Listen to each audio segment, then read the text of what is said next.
The Appellate Division First Department is now in session. Good afternoon. Welcome to the Appellate Division First Department's virtual argument. Please listen carefully as I call the calendar. People versus Eric Manley for the appellant. Yes, Your Honor. Whitney Elliott of the Legal Aid Society for the appellant Eric Manley, requesting 7-1, Your Honor. Okay, and for the respondent? Good afternoon, Your Honor. Michael Yetter for the people. I believe I was allotted 6 minutes of argument time. Thank you. 6 minutes, yes. Pizzolo Sr. versus ThyssenKrupp Elevator for the... Good afternoon. I'm sorry to cut you off. Good afternoon, Your Honor. My name is Matthew Mann. I'm from Babchick and Young for defendant appellant ThyssenKrupp Elevator Corporation. My understanding is I have 5-1. Yes. Thank you, Your Honor. Sure. For the respondent? Yes, good afternoon, Your Honor. This is Richard Rosenberg from Ross League and Rosenberg, Zellin and Flax. I understand I have 5 minutes. That's correct.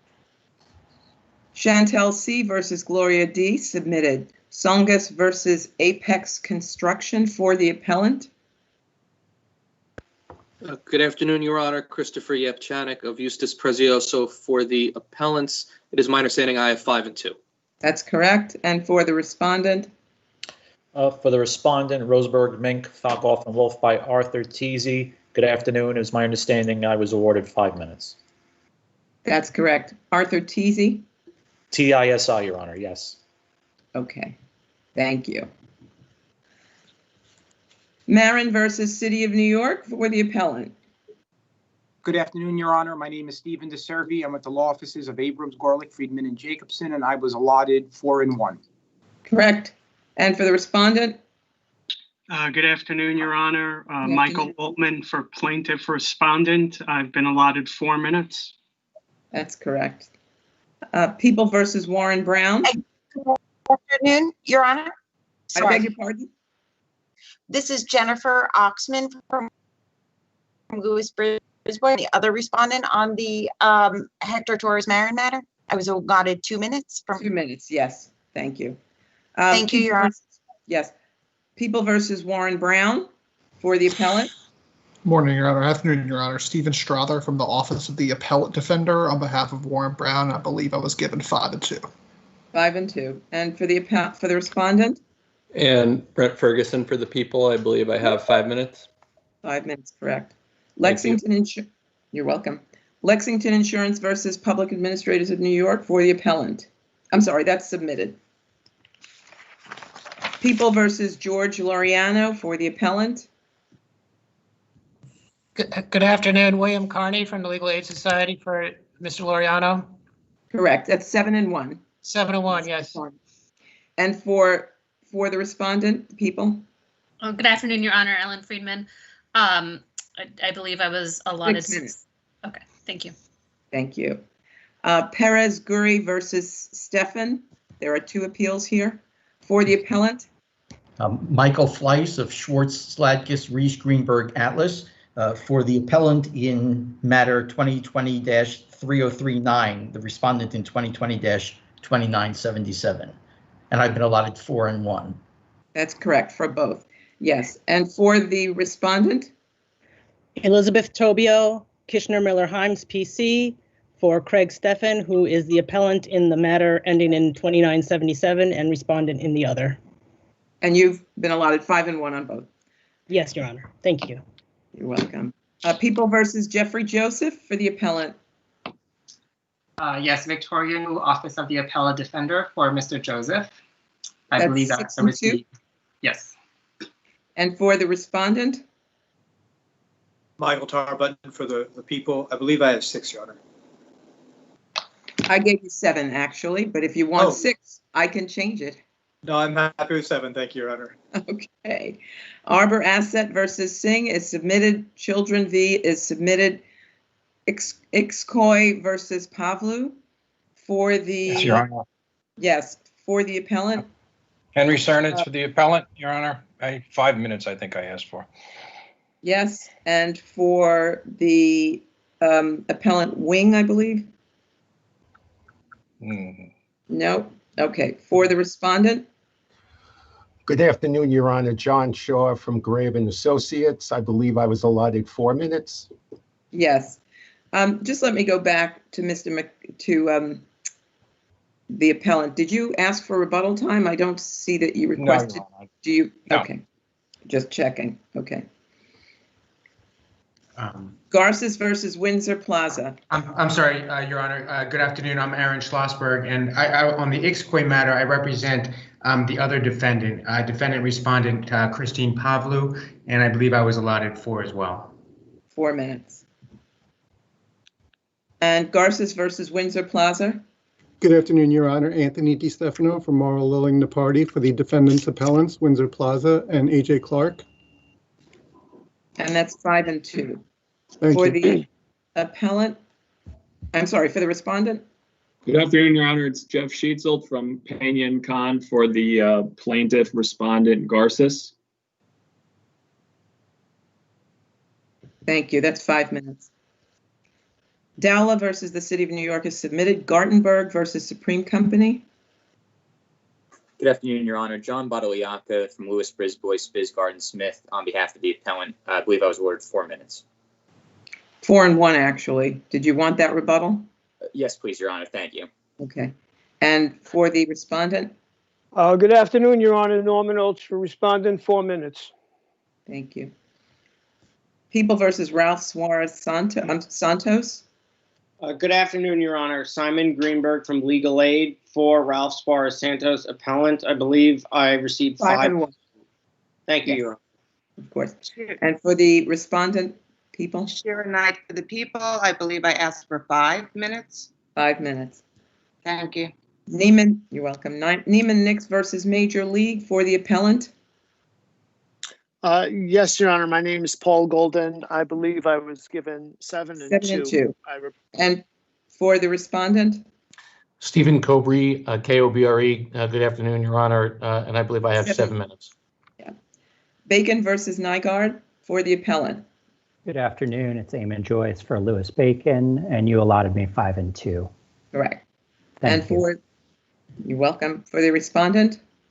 Good afternoon, Your Honor. Elizabeth McNamara for the respondent of Davis Wright Tremaine, and I believe I have 5 minutes. 5 minutes. And Manchanda Law versus Marin is submitted, and Rosenberg versus Rosenberg is also submitted. I will be calling number 18, People versus Ralph Suarez Santos, out of turn. That case will be called at the end of the calendar as I am recused. Okay. First case for argument is People versus Eric Manley. Just 1 minute, I'm sorry. Just please remember that, as always, we have your briefs, we have your record, and we're fully familiar with the facts of your case, so please go directly to the points that you wish to make. Also, as is customary, please don't speak when a justice is speaking, which is particularly important now during our virtual arguments, so that you can hear the questions that are asked. And finally, please keep your mics muted, and as the cases are called, and try to remember to unmute them when you start. And thank you for your patience and cooperation. Okay, so People versus Eric Manley. Yes, thank you, Your Honor. 1 moment. Okay. 1 moment.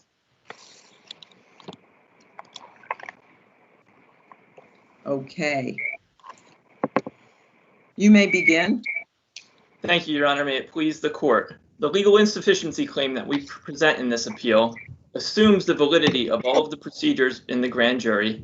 It also assumes the truth and the admissibility of all of the evidence presented in the grand jury.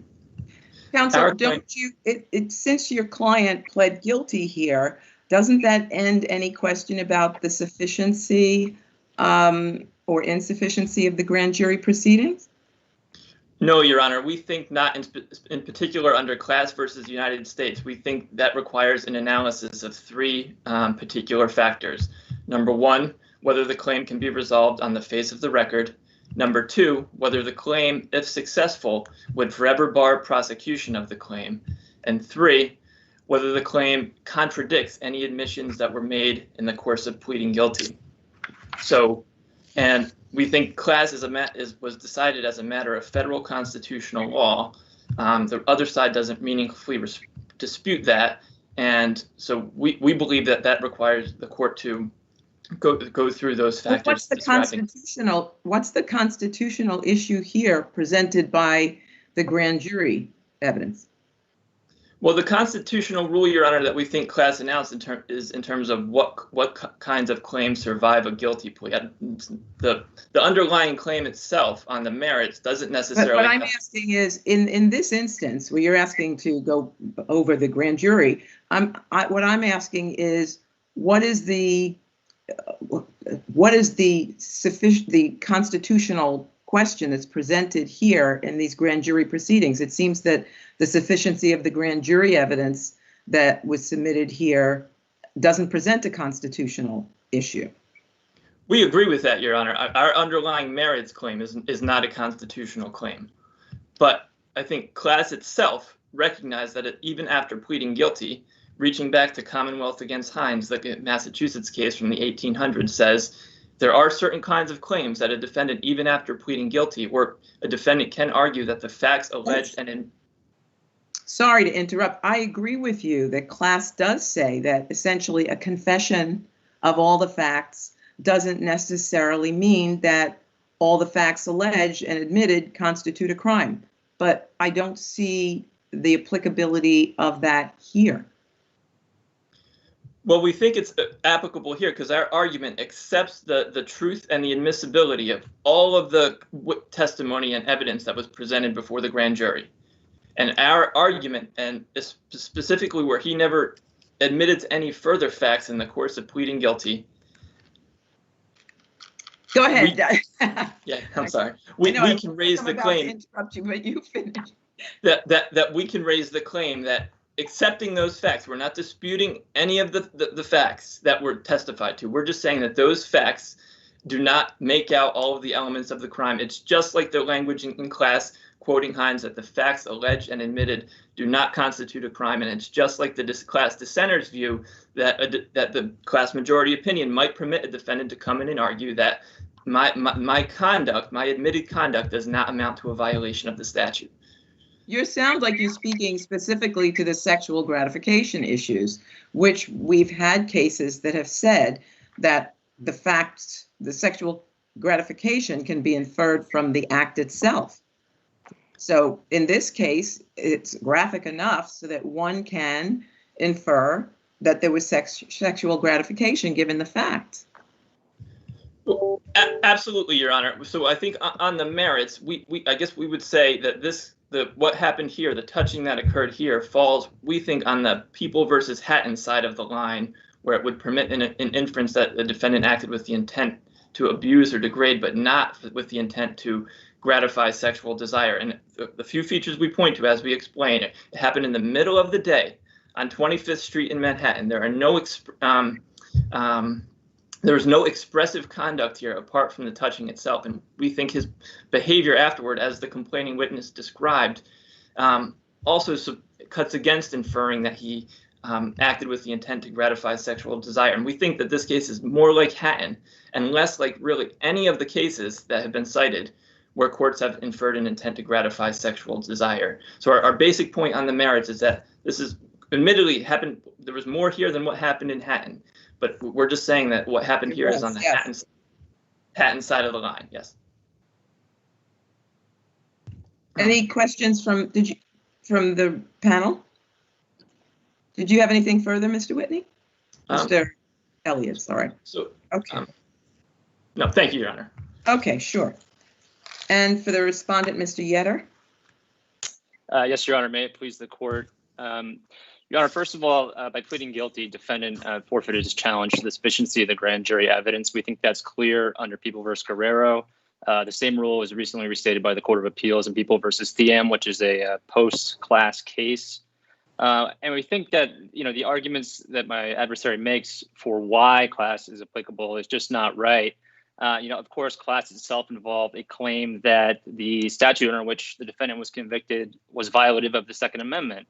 And the cases that class cites, in particular Blackledge and Mena, all involve claims that challenge the government's power to prosecute the defendant in the first instance, to actually hail the defendant. Well, I think class is really about saying that a defendant can plead guilty to certain facts, but if there's something that's not constitutional or about the statute itself, they can still challenge that constitutionality. But counsel is saying something about the facts here, and he's saying that they don't make the element of sexual gratification because of the things that he stated. It happened where, no statements accompanied the action, and it was a very unusual response that the defendant had, where he looked up to the sky, stopped very abruptly, got up, walked away, took off his jacket or something like that.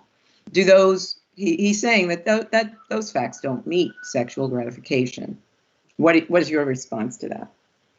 Well, obviously he referenced to Hatton. Sure. My response to that, Your Honor, is certainly for purposes of considering the grand jury evidence and viewing it in the light most favorable to the people. The evidence that you recounted, this victim crossed the street to avoid the defendant. He followed her, he threw her to the ground, he removed her pants and underwear, and he grabbed her buttocks. We think that permits the guilty inference and permitted the grand jury to indict in this case. Certainly. Why is it different than Hatton? Well, I believe it's different in Hatton in terms of the conduct itself was more indicative of an intent to gratify sexual desire. I know Hatton was analyzed under the part of forcible touching that dealt with abusing or degrading. We think, as the facts that I just recounted, sort of go beyond that and go to intent to gratify sexual desire. Now, the points that my adversary raises about him leaning back, getting up, and walking away would certainly be good arguments to raise at trial to try to convince a jury that what he had done was forcible conduct and not sexual abuse. But the defendant pled guilty. Sexual gratification. He's saying that's a different thing than abuse, right? He's talking about something more subtle and more difficult to perceive, and so he says he's not accompanied with any statements. No statements are made, and the behavior is rather odd for gratification. Yeah, yes, Your Honor, and as I think you said in one of your questions to my opponent, I mean, the intent can be inferred from the act itself, and we're certainly arguing that it can here. And to the extent that the defendant wanted to argue that he didn't have that intent, like I said before, that was certainly an issue that was ripe for trial had the defendant chosen to go to the trial. But we think, again, by pleading guilty and admitting that he had the intent to gratify sexual desire, we're sort of beyond the point of challenging the grand jury evidence. Thank you. Any questions from the panel? Thank you. I just have one small question, one brief question. Oh, I'm sorry. Yeah. Counsel, this is Judge Mendez. I just want to know, the facts are not quite clear, but did the complainant in this case put up any resistance to the defendant after he threw her on the ground and removed her pants and underwear? Your Honor, I believe her testimony was that I'm looking at the grand jury minutes, which I believe the court has. She testified that she kicked and screamed, and that's on page 4. So that I think that answers your question, Your Honor. She was kicking and screaming, and then at that point she goes on to testify that he abruptly stopped. But I think that's sort of the resistance that maybe your question was getting at. So then she's attracting attention to what's going on, and she's putting up a fight to prevent them from doing anything further, correct? That's what it seems like she's doing from her testimony, yes. Okay, thank you. Anything further from the panel? Okay, thank you. Mr. Elliott, you have a minute. Yes, Your Honor, thank you. Just one quick point on the issue of trial being the only appropriate remedy for this. I would just say, even in the class citing Commonwealth versus Hines example, the defendant can challenge on appeal that the acts alleged do not constitute a violation of the statute. If the only remedy for that were trial, that wouldn't make sense for the Supreme Court have to preserve those claims for defendants. And I think what this shows is here it seems like your issue is more to the facts, not to the constitutionality of the statute. Again, we don't dispute that, Your Honor, but I think class itself allows defendants to recognizes defendants can make the claim, not a constitutional claim, but the claim on the facts. My conduct did not amount to a violation of the statute, and class recognizes that that claim can survive a plea, and yeah, I guess that would be my last point. I think I heard Judge Scarpullo. Am I wrong? Yeah, I would like to know. I read class and I didn't see that specific statement by anyone in the decision. And class itself is about a constitutional violation. So where is it? I mean, I did not see anyone say in class that the specific issue that you are raising now is now one is able to raise it even though they pled and normally it would be waived. So, Your Honor, two responses, Your Honor. So I would say that the specific issue of insufficiency of the grand jury evidence was not specifically mentioned, but the majority opinion citing an 1860s opinion from Massachusetts specifically says that a defendant can't argue after a plea that the acts alleged and admitted did not constitute a crime. And that's where they quote from Commonwealth against Hines. It's an old Massachusetts case. And when the dissenting opinion talks about how the majority cites Commonwealth against Hines, and they say this whole discussion could permit a defendant to come in and argue after a guilty plea that the alleged and admitted conduct did not amount to a violation of the statute. So you're saying extend class beyond what it said, beyond its holding, to what the dissent in class thought might come out of it. Well, no, Your Honor. I think the majority opinion citing Commonwealth against Hines specifically says there are cases where a defendant can argue the acts alleged and admitted do not amount to a violation of the statute. It's true that class involved the challenge to the constitutionality of the statute of conviction, but the reasoning that got there is whether and this is the same thing in Blackledge against Mena, if the underlying claim is one that would forever bar further prosecution of the claim, that is the relevant test. It's not whether it's a constitutional claim or a non-constitutional claim. The inquiry is whether the underlying claim would forever bar further prosecution of that charge. That is our kind of claim, and that is why we fall within class. Okay, thank you. Thank you. Thank you both. Thank you both. Next case is Vincent Pizzullo versus ThyssenKrupp Elevator Corporation. Mr. Mann? Yes, good afternoon, Your Honor. Thank you very much. May it please the court, defendant appellant ThyssenKrupp Elevator Corporation's summary judgment motion should have been granted on the issue as to whether the condition upon which the plaintiff tripped was open, obvious, and not inherently dangerous. But the plaintiff here says that the pallet was not readily visible. It was sort of a trap sort of a situation. He didn't see it. And so in stepping over in the usual way he does, his foot got caught and, he sort of catapulted. And those statements are unrefuted. So why isn't this a question of fact? I mean, why isn't there a question of fact? Can we determine as a matter of law that the boxes and the metal that's sticking out created an inherently dangerous condition? Absolutely, we can. Didn't create an inherently dangerous condition. Plaintiff's own photograph proves definitively that it was open and obvious and not inherently dangerous. First of all, the pallet itself was visible from the position in which plaintiff was coming. Well, certainly the boxes were visible. I don't know that the boxes are on top of the pallet, and not until you get very close to it would you see the overlap, I guess, in the pallet. On that issue, I would actually draw the court's attention to the Glassberg case that I cited to, which refers to a factually similar case, which involved a boxed chair on top of a U-boat, where the court found that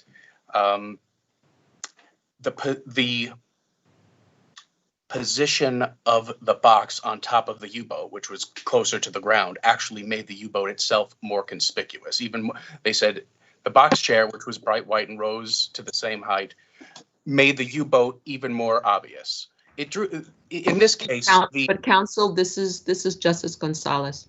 So Yes. looking at the photographs of the condition, so to speak, you have one view looking at it from where the plaintiff would be walking, and there's another view from where the plaintiff would be looking. So isn't this truly a jury question? Isn't this truly a jury issue to look at the photographs, listen to the testimony, determine credibility, and render a verdict? How can you decide such a fact-based situation on paper? I think you can. I think it's not a matter of credibility and whether or not the plaintiff did see the pallet or the 5 feet of elevator controllers in front of him. It's whether he should have, and that's cited in numerous First Department cases in the appellate brief. It's whether a reasonable person making use of his senses should have seen it. And when it comes to the metal parts that were referred to, I would respectfully claim that that's a red herring, because those did not cause his injury at all. They may be part of the controllers, but he's claiming that it's the pallet that he tripped upon, and the actual part of the pallet where he circled that he actually put his foot on, that's far enough out that I think that that's very clearly obvious, based solely upon the photograph. And in any event, this was put up flush against a diagonal structural beam. This was not a passageway. This was not a hazard because it was not intended to be an area where he was to step over. The trial court made some errors. Doesn't matter. This is Judge Gish. Doesn't matter at all that he testified that this was his typical passageway in order to get to the elevators when he regularly made his inspection up on the floor. That doesn't make it a passageway. And to that end, I addressed that in the appellate brief, putting forth a First Department case law that a passageway is defined as a walkway or a pathway used to traverse between discrete areas as opposed to an open area. We're dealing with a diagonal beam here that's structural in nature. This was not intended to be an area of egress. And the trial court got it wrong where they said, referred to it as the area that plaintiff had to climb over, or that the pallet was partially obscured by the beam and the step. It's not a step. There's nothing step-like about it. Just because he stepped over it does not make it a step. Was there another way for him to exit? At least two per his own deposition testimony. Is that stairway B? Correct. Yes, stairway B. But there was another way to get to stairway A, and you can see that if you look at 55, the photograph 55 in the record, it shows an actual passageway some way down from the stack of controllers. He could have gone that way and simply turned left and avoided the entire problem. There was no urgency here. There was a 5-minute gap of time between when he heard that rattling noise and when his accident actually occurred. And in that time, he checked water pumps. So this was not an urgent situation, and it wasn't. The situation in and of itself did not make this trap-like or dangerous. Any other questions? Any questions from the panel? Any other questions? Okay, thank you. Thank you, Your Honor. Mr. Rosenberg? Yes, Your Honors. Am I heard? I don't know whether I am muted. Yes, you may begin to hear you. Okay, thank you very much. I believe that, may it please the court, I believe that Justice Perry correctly determined that there were numerous issues of fact in this case. Is this actually a passageway? There's a huge structural beam that goes across that if he just walked as one would expect to walk straight up, he'd bang his head right against it, or he would not be able to go. So he either has to duck underneath it or he has to step over it. Is that what one has to do in a usual passageway? Well, for Mr. Pizzolo, that was part of his job in order to. What part of that was part of his job, to go through my question is, was that a usual passageway? That he may have used it on a regular basis, but did that make it a regular passageway? Well, I would say that it's very factually specific. It's obviously not a usual passageway for somebody visiting the building or somebody who wouldn't be on that mechanical floor. But for Mr. Pizzolo, okay, I'm sorry. Go ahead. But for Mr. Pizzolo himself, it was a usual way to enter or to exit the areas that he had to check. But he had a choice. He didn't have to go that way. No, I'm obviously he did have a choice. The question is whether that was a reasonable choice under the circumstances. He didn't have to act perfectly. He had to act as a reasonable person would under the situation. So with regard to a reasonable person, there was a pallet there with a 5-foot obstruction on it, these boxes. So was it reasonable then, because either way you're coming from in those pictures, the boxes, the pallet, it's quite obvious there's an obstruction there that's not usually there. Was it reasonable then to continue through that passageway, seeing this big obstruction there? Well, I would argue that that is a question of fact for a jury. I'm not conceding any contributory negligence, but Mr. Pizzolo would go through that area.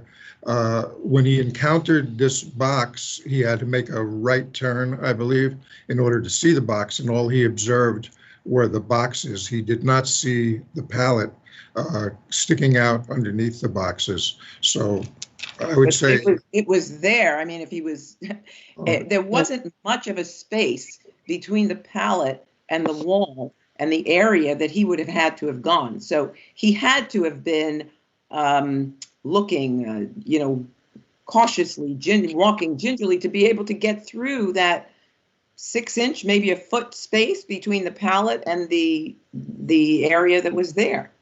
So how could he not have seen it?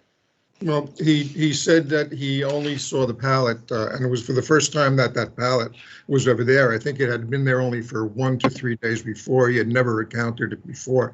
He said he only saw it when he made the turn to walk over that girder, and the only thing he observed at that time were the controller boxes. He did not and was unable to observe the pallet. I would argue that his behavior under the circumstances was reasonable, but at either rate, I believe that's a question of fact that would ultimately have to be decided by a jury. Any other questions from the panel? Thank you. Mr. Mann, you have 1 minute. Mr. Mann? I'm sorry, I was just unmuting myself. Well, Your Honor, there's really nothing for me to address on rebuttal that I haven't already discussed. So unless you have any other questions for me, I'm happy to answer them. But other than that, I'll rest on my brief. Okay, thank you both. Thank you very much. Thank you very much. Yep. Songus versus Apex Construction. Yes, good afternoon, Your Honor. Good afternoon. You may begin. May it please the court. Thank you, Your Honor. I'm sorry. I didn't mean to interrupt you. May it please the court, Christopher Yabchanik on behalf of the appellants, Alan Cumming and Grant Schaefer. Labor Law 200 cases are analyzed under one of two disjunctive standards. Either the incident arises from the means and methods of the work, or it arises from a condition on the premises itself. The 5 foundation holes that were dug for the deck that was going to be attached to the house, and one of these holes is the hole in which plaintiff met with his incident, there are means and methods of the work. The holes are dug to specific depths and specific diameters. Their purpose is determined by architects and engineers, and they have a very specific purpose. In this case, they are going to support a deck that eventually was going to be attached to the house. Under this analysis under means and methods, since it's undisputed that my clients did not direct or control the work, there should have been a finding of summary judgment in favor for my clients dismissing the complaint. Were your clients in the home or on the property? No, they were living across town for the 3 years during the construction. Plaintiff's argument to the court below, which we would argue that the court improperly accepted, they just assumed, they make the assumption that the holes were a condition in the property, but they never actually, the plaintiffs never go through the analysis of what the purpose of these foundational holes are. They just assume that they're just a condition that exists in the premises. And this isn't just a condition of the work. This isn't debris. This isn't something that's thrown about. The holes are not a byproduct of the construction. They have a very specific purpose. So they cannot be considered a condition of the premises if they're built by a subcontractor who's a co-defendant in this case. They were built by this subcontractor to enact an eventual specific purpose later on during the construction. This is part of a sequential plan of construction, and that's why they would be, or they should be considered rather, means and methods of the work. But there's no more questions at this point. I'll save my time for rebuttal. Okay. Mr. Tisi?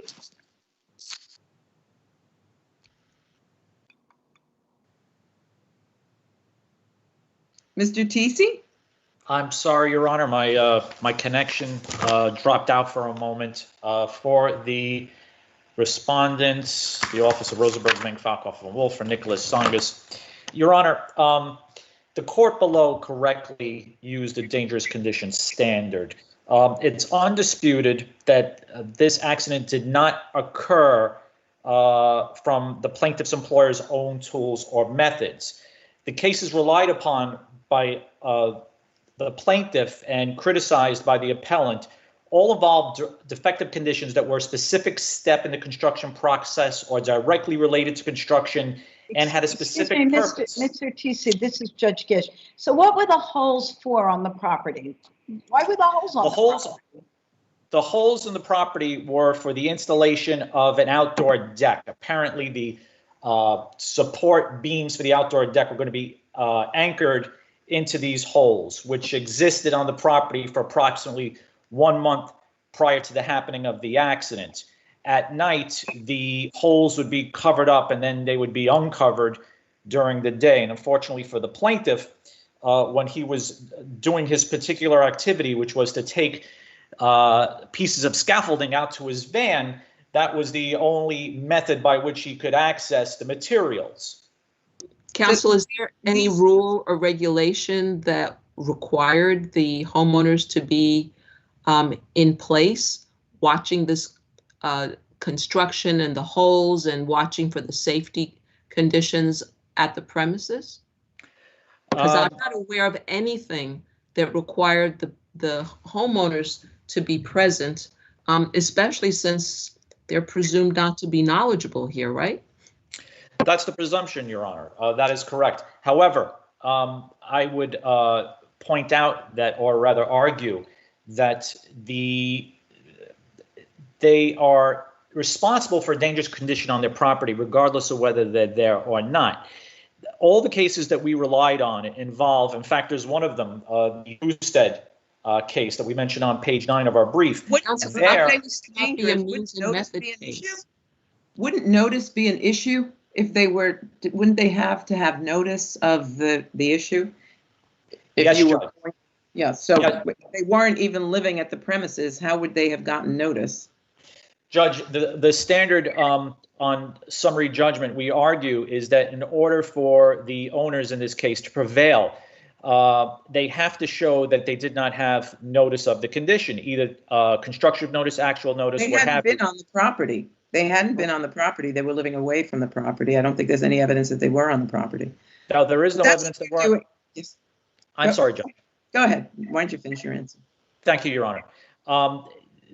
The unfortunate thing for the defendants is it's their burden to come forward and show through when the property was last inspected or cleaned or what have you, in order to demonstrate that they did not have notice. Now, the fact that they it is undisputed that they were not on the property means they can't meet their burden on a motion for summary judgment. Can we get back to the dispute? Oh, I'm sorry. No, it's okay. I was just going to go back to the means and method. But go ahead. Can we get back to the dispute about whether this is means or methods or a defective condition? Is that something that we can determine as a matter of law on this record? Yeah, yes, Judge, I think it was. In fact, I think the lower court made that determination as a matter of law. It does not. And you would allow me that if we could, if it was a means and methods case, then in fact, then the owner should not be in this case. It's only if we agree with the lower court that it's a defective condition, that it's a hazardous condition, that these particular defendants stay in the case. Is that correct? Is that your understanding of the law? Judge, that would be my, if we're working in a hypothetical, that would be my understanding of the law, but it would also be the defendant's obligation to prove that they're entitled to summary judgment on that aspect. So they would have to do. Isn't that what this whole, isn't that the basis for this appeal? Aren't we talking about whether this is a means and methods or a defective condition case? Isn't that it? The basis. Yes, Judge, it is, but and it you is. agree with me that we can, or I don't even know if I hold this position, but you did agree with the proposition that this could be determined as a matter of law, and in fact, the lower court did so. That's what the lower court did, Your Honor. I can't argue with that. And if we disagreed with the lower court, the case would go the other way. In theory, based on that fact pattern, yes, Judge. Okay. Based on the cases that I have read that we have in support of this, it seems that every lower court made a determination of which standard to use, which to me implicitly means that that is an issue for the court. And why is this a hazardous condition case again? Explain to me why on this record it's Judge, not a means and methods. Thank you, Your Honor. Judge, the means and method cases, based on what I've read, including the case of Chowdhury, which is relied upon by the appellant, that's 51 AD 2D. That fact pattern, if I recall correctly, the injury arose out of the plaintiff's employer's own tools and methods. In that case, the plaintiff borrowed a ladder from the homeowner. And in fact, I believe that the court found that because there were rubber feet missing from the ladder, that constituted a dangerous condition. Therefore, because it was the plaintiff's ladder, or I'm sorry, the homeowner's ladder, they were charged with either constructive notice or some form of notice. Well, leave the notice out. Leave the notice aside. That's a separate issue. Let's get to the idea of what makes it not a means and methods, but a defective condition. So what is it about these holes that everybody agrees with there in aid of putting in a deck on the home? What makes that a defective condition rather than something that was done in order to aid the construction of the deck on the house? Wasn't it an integral part of the work? Was it an integral part of the work, that hole? That was not an integral part of the plaintiff's work. While that may have been an integral part of the people that were putting in the deck, it had nothing to do with the work that plaintiff was doing, which I believe is the standard that's used by the courts here. What we're dealing with, in fact, again, I want to, if I can. This entire construction project, we have to parse out the construction project. The entire construction project in this private home, single family private home, was to put a deck. This aspect of it was to put a deck on the back, and those holes specifically were for the purpose of the deck. It wasn't a strewn piece of equipment. It wasn't a piece of equipment that didn't have all of its parts. It was specifically something that had to be done in order to finish the construction work or to execute the construction work. It was part of a complete renovation, Your Honor. So the deck was part of a complete renovation. And it was something that had to be done. Those holes were something that had to be done in order to achieve deck. That is correct, Judge. Apparently, those holes were needed in order to complete the deck. However, again, in Husted, we're dealing with a hole that was drilled into the floor that caused an injury. That was something that was intentionally done. In Di Mercurio, the green dust was a cleaning agent intentionally used by the contractor, and brown paper was put down to protect the floor from the construction. The green dust was not a part of, this is a little different than the green dust case. It's not a byproduct. It's the actual, the aspect of the work that must be there. It's going to house the footing for the deck, right? It would house, those holes were going to house the footing for the deck, but admittedly, if you have the support beams for the deck in the holes, it's not a defective condition. But if you have the holes sitting out there uncovered for a month and they're not being utilized for those support beams for the deck, then that becomes a dangerous condition, especially if they're not covered. So it's not a situation where, if you look at it in a vacuum, or this was done the day before the beams were supposed to go in.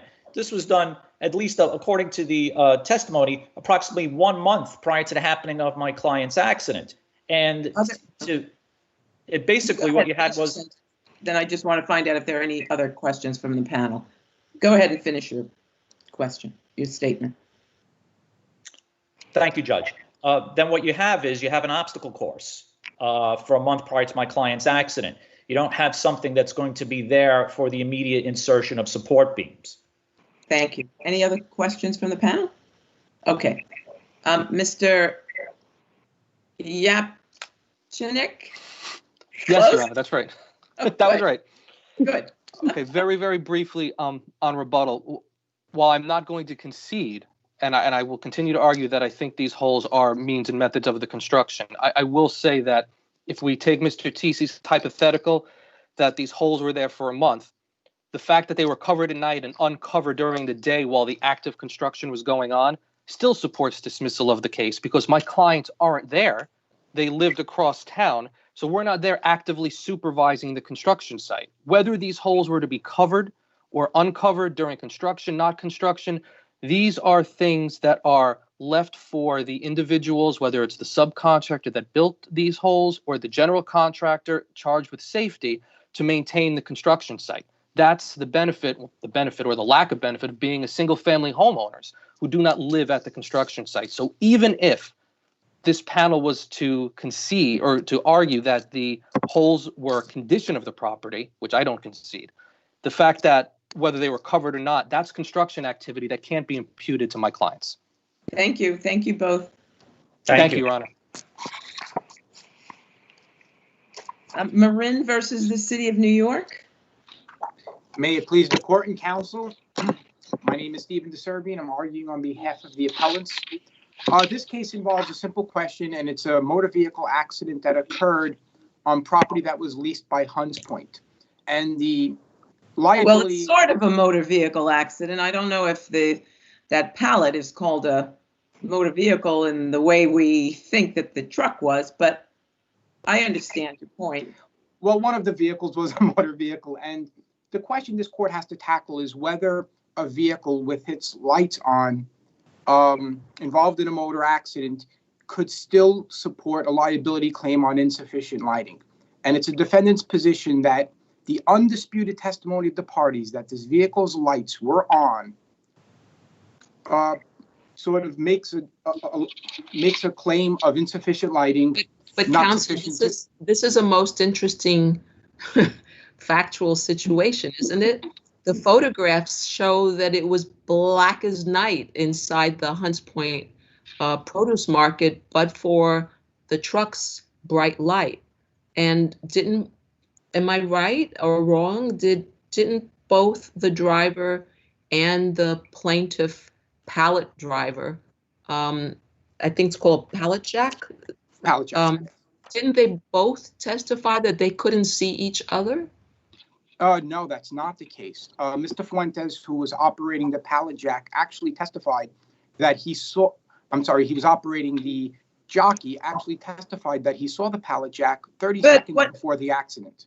I'm sorry to interrupt you, but if I could, the question is whether there's a question of fact here, or whether there should be an entitlement to summary judgment to Hunt's point. And in this instance, I think there are only two people who actually witnessed this accident, the person who's on the pallet and the person who's in the truck. And I don't think either one of them says that the lighting was sufficient. I think they both say it was dark, too dark to really see as they should have. And does that not raise a question of fact in and of itself? It does not, because of the case Brody v. Gibro. In the case of Brody, this court had said that when a defendant shows three elements, so an allegation of darkness is not sufficient to defeat summary judgment. And those three elements are: one, was there lighting present? Two, was the lighting operative at the time of the accident? And three, was the lighting adequate? Clearly, the truck's lights there's an expert that says it wasn't adequate. The expert who visited the scene during the day 2 years after the accident, who completely ignores the fact that the truck's headlights were on. And what about the police report, counsel? The police report said that the light conditions were dark road unlighted. The police report has an opinion given by a police officer who was not a witness to the accident. He doesn't have to be a witness to the accident in this case. I think it's a question of whether the lighting, I think he came shortly after the accident. So there's a question as to whether the lighting was the same. This is not the kind of case where the police officer, is talking about the way the accident happened. He's talking about the lighting that existed or didn't exist at the time. That's it. That's an MV 104 that was prepared at a later date, that was not even prepared at the scene of the accident. The only witness who came to the scene of the accident was Officer Charles Clark, who's not a New York City police officer. He's a member of the Hunts Point Department of Public Safety. And he testified that the lighting was the same as it is every day. And like I had said, the ultimate does it matter in this case that there was evidence that there were lighting fixtures that were provided at the Hunts Point facility and that they were inoperable at the time of the accident? It doesn't matter in this case because it is undisputed that the truck's headlights were working. I don't think it's important as to where the source of lighting came from. The ultimate question that we have to decide is whether it was adequate. And so, counsel, stop right there. Sure. Whether it was adequate. You're saying whether the truck lights were adequate? Because I don't think that's what we're discussing here. If I could ask, just add to that, isn't the question of adequacy a question of fact? Not when both witnesses testified that they could see the location of the accident before the accident. Mr. Fuentes testified that his headlights were illuminating the roadway for approximately 100 feet, and the accident happened before that. Mr. Fuentes testified that he saw the pallet jack 30 seconds before the accident. Mr. Fuentes testified that he saw the operator of the pallet jack playing with his phone before the incident. Whether it's a candlelight, moonlight, truck light, it's adequate because he could see the pallet jack before the accident. Now, conversely, the plaintiff testifies that he could see approximately 20 meters under these lighting conditions, and the accident happened before the 20 meters. Now, the plaintiff testified that he didn't see the truck because the truck had actually pulled out from behind the building. And if that is the case, and if that's what the jury tends to believe, there's no amount of lighting that's going to illuminate a truck from behind the brick building. Let's talk about something different, counsel. Sure. The way the roadway is set up within the facility, it allows moving vehicles to traverse the roadway in opposite directions, so that normally all the trucks go in one direction, but these pallet jacks are allowed to go either with the flow or against the flow. Isn't that a condition that has to be assessed by a jury, whether that's a dangerous condition created by the market? No, because it would be no different than every parking lot in the United States where pedestrians, bicyclists can go in either direction. And to alleviate that issue, the direction the plaintiff, there is an alternative path. If you recall in the testimony of the parties, there's an elevated platform that's actually your own, the Hunts Point Market executive director herself testified that the platform was too congested to ride a pallet jack, and as a result, the pallet jacks were driven in the roadway. Yeah, but the pallet jacks aren't designed to be ridden. There's no seat belt, no turn signals. That's, they're not designed to be driven. I mean, if you look at the photograph of them, then we get into the realm, are they motor vehicles? You called it a motor vehicle. I called it a motor vehicle accident because one of them involved was a motor vehicle.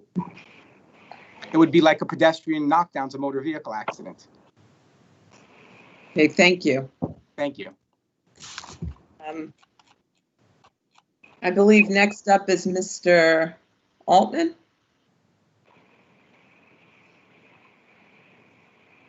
Mr. Altman?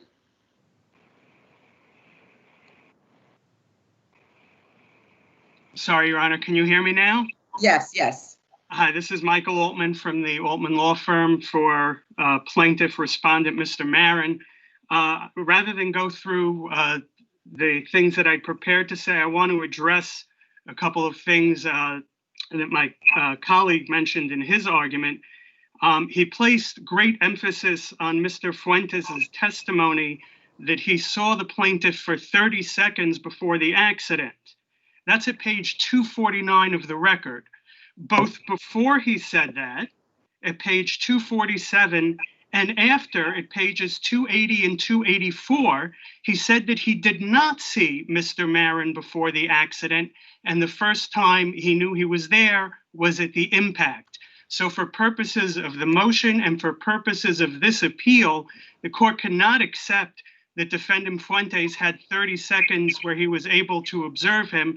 Rather, the evidence is that he was unable to see him until the accident. So as Justice Gonzalez pointed out, you only had 2 people involved in the accident. Both of them testified that it was extraordinarily dark. You have a photograph in the record depicting just how dark it was. And you had the responding police officer who when marking down what lighting conditions were, said that it was unlit roadway. And you have the testimony that the overhead lighting was not working in that area. With respect to counsel's assertion as to what the Brody case stands for, this court expressly rejected that proposition in Racklin, which is at 947 New York subsecond 113, and found that that's not what Brody stands for. Rather, what happened is that in Brody, the defendant, and I quote, established affirmatively that lighting was present, operative at the time of the accident, and adequate. We have none of that here, and to the contrary, the evidence here is that there was inadequate lighting. And again, everyone who was, the 2 people involved in the accident and the responding officer found that. The last thing I'd like to address is the negligent design claim. Appellant's initial brief affirmatively argued that the motion court erred in finding that there was a remaining triable question of fact there implicitly because the court didn't mention it. We demonstrated that that's wrong, again, for the reason that Your Honors mentioned, which is that defendant's own witness said that the pallet jacks could not operate on that alternative roadway. And I note that 3 different defense witnesses testified that pallet jacks routinely traveled on the road. In their reply brief, appellant acted as if they'd never made that argument and chastised us for addressing it for the first time, when in fact we're responding to what they said. They also make the remarkable claim, it seems to me as I read their reply brief, that because the court did not address the issue in their motion denying summary judgment, somehow the court found that the roadway design case should have been dismissed on summary judgment. That's clearly not the case. I didn't have an opportunity to brief it, but the motion court correctly denied the motion, and I ask you to affirm.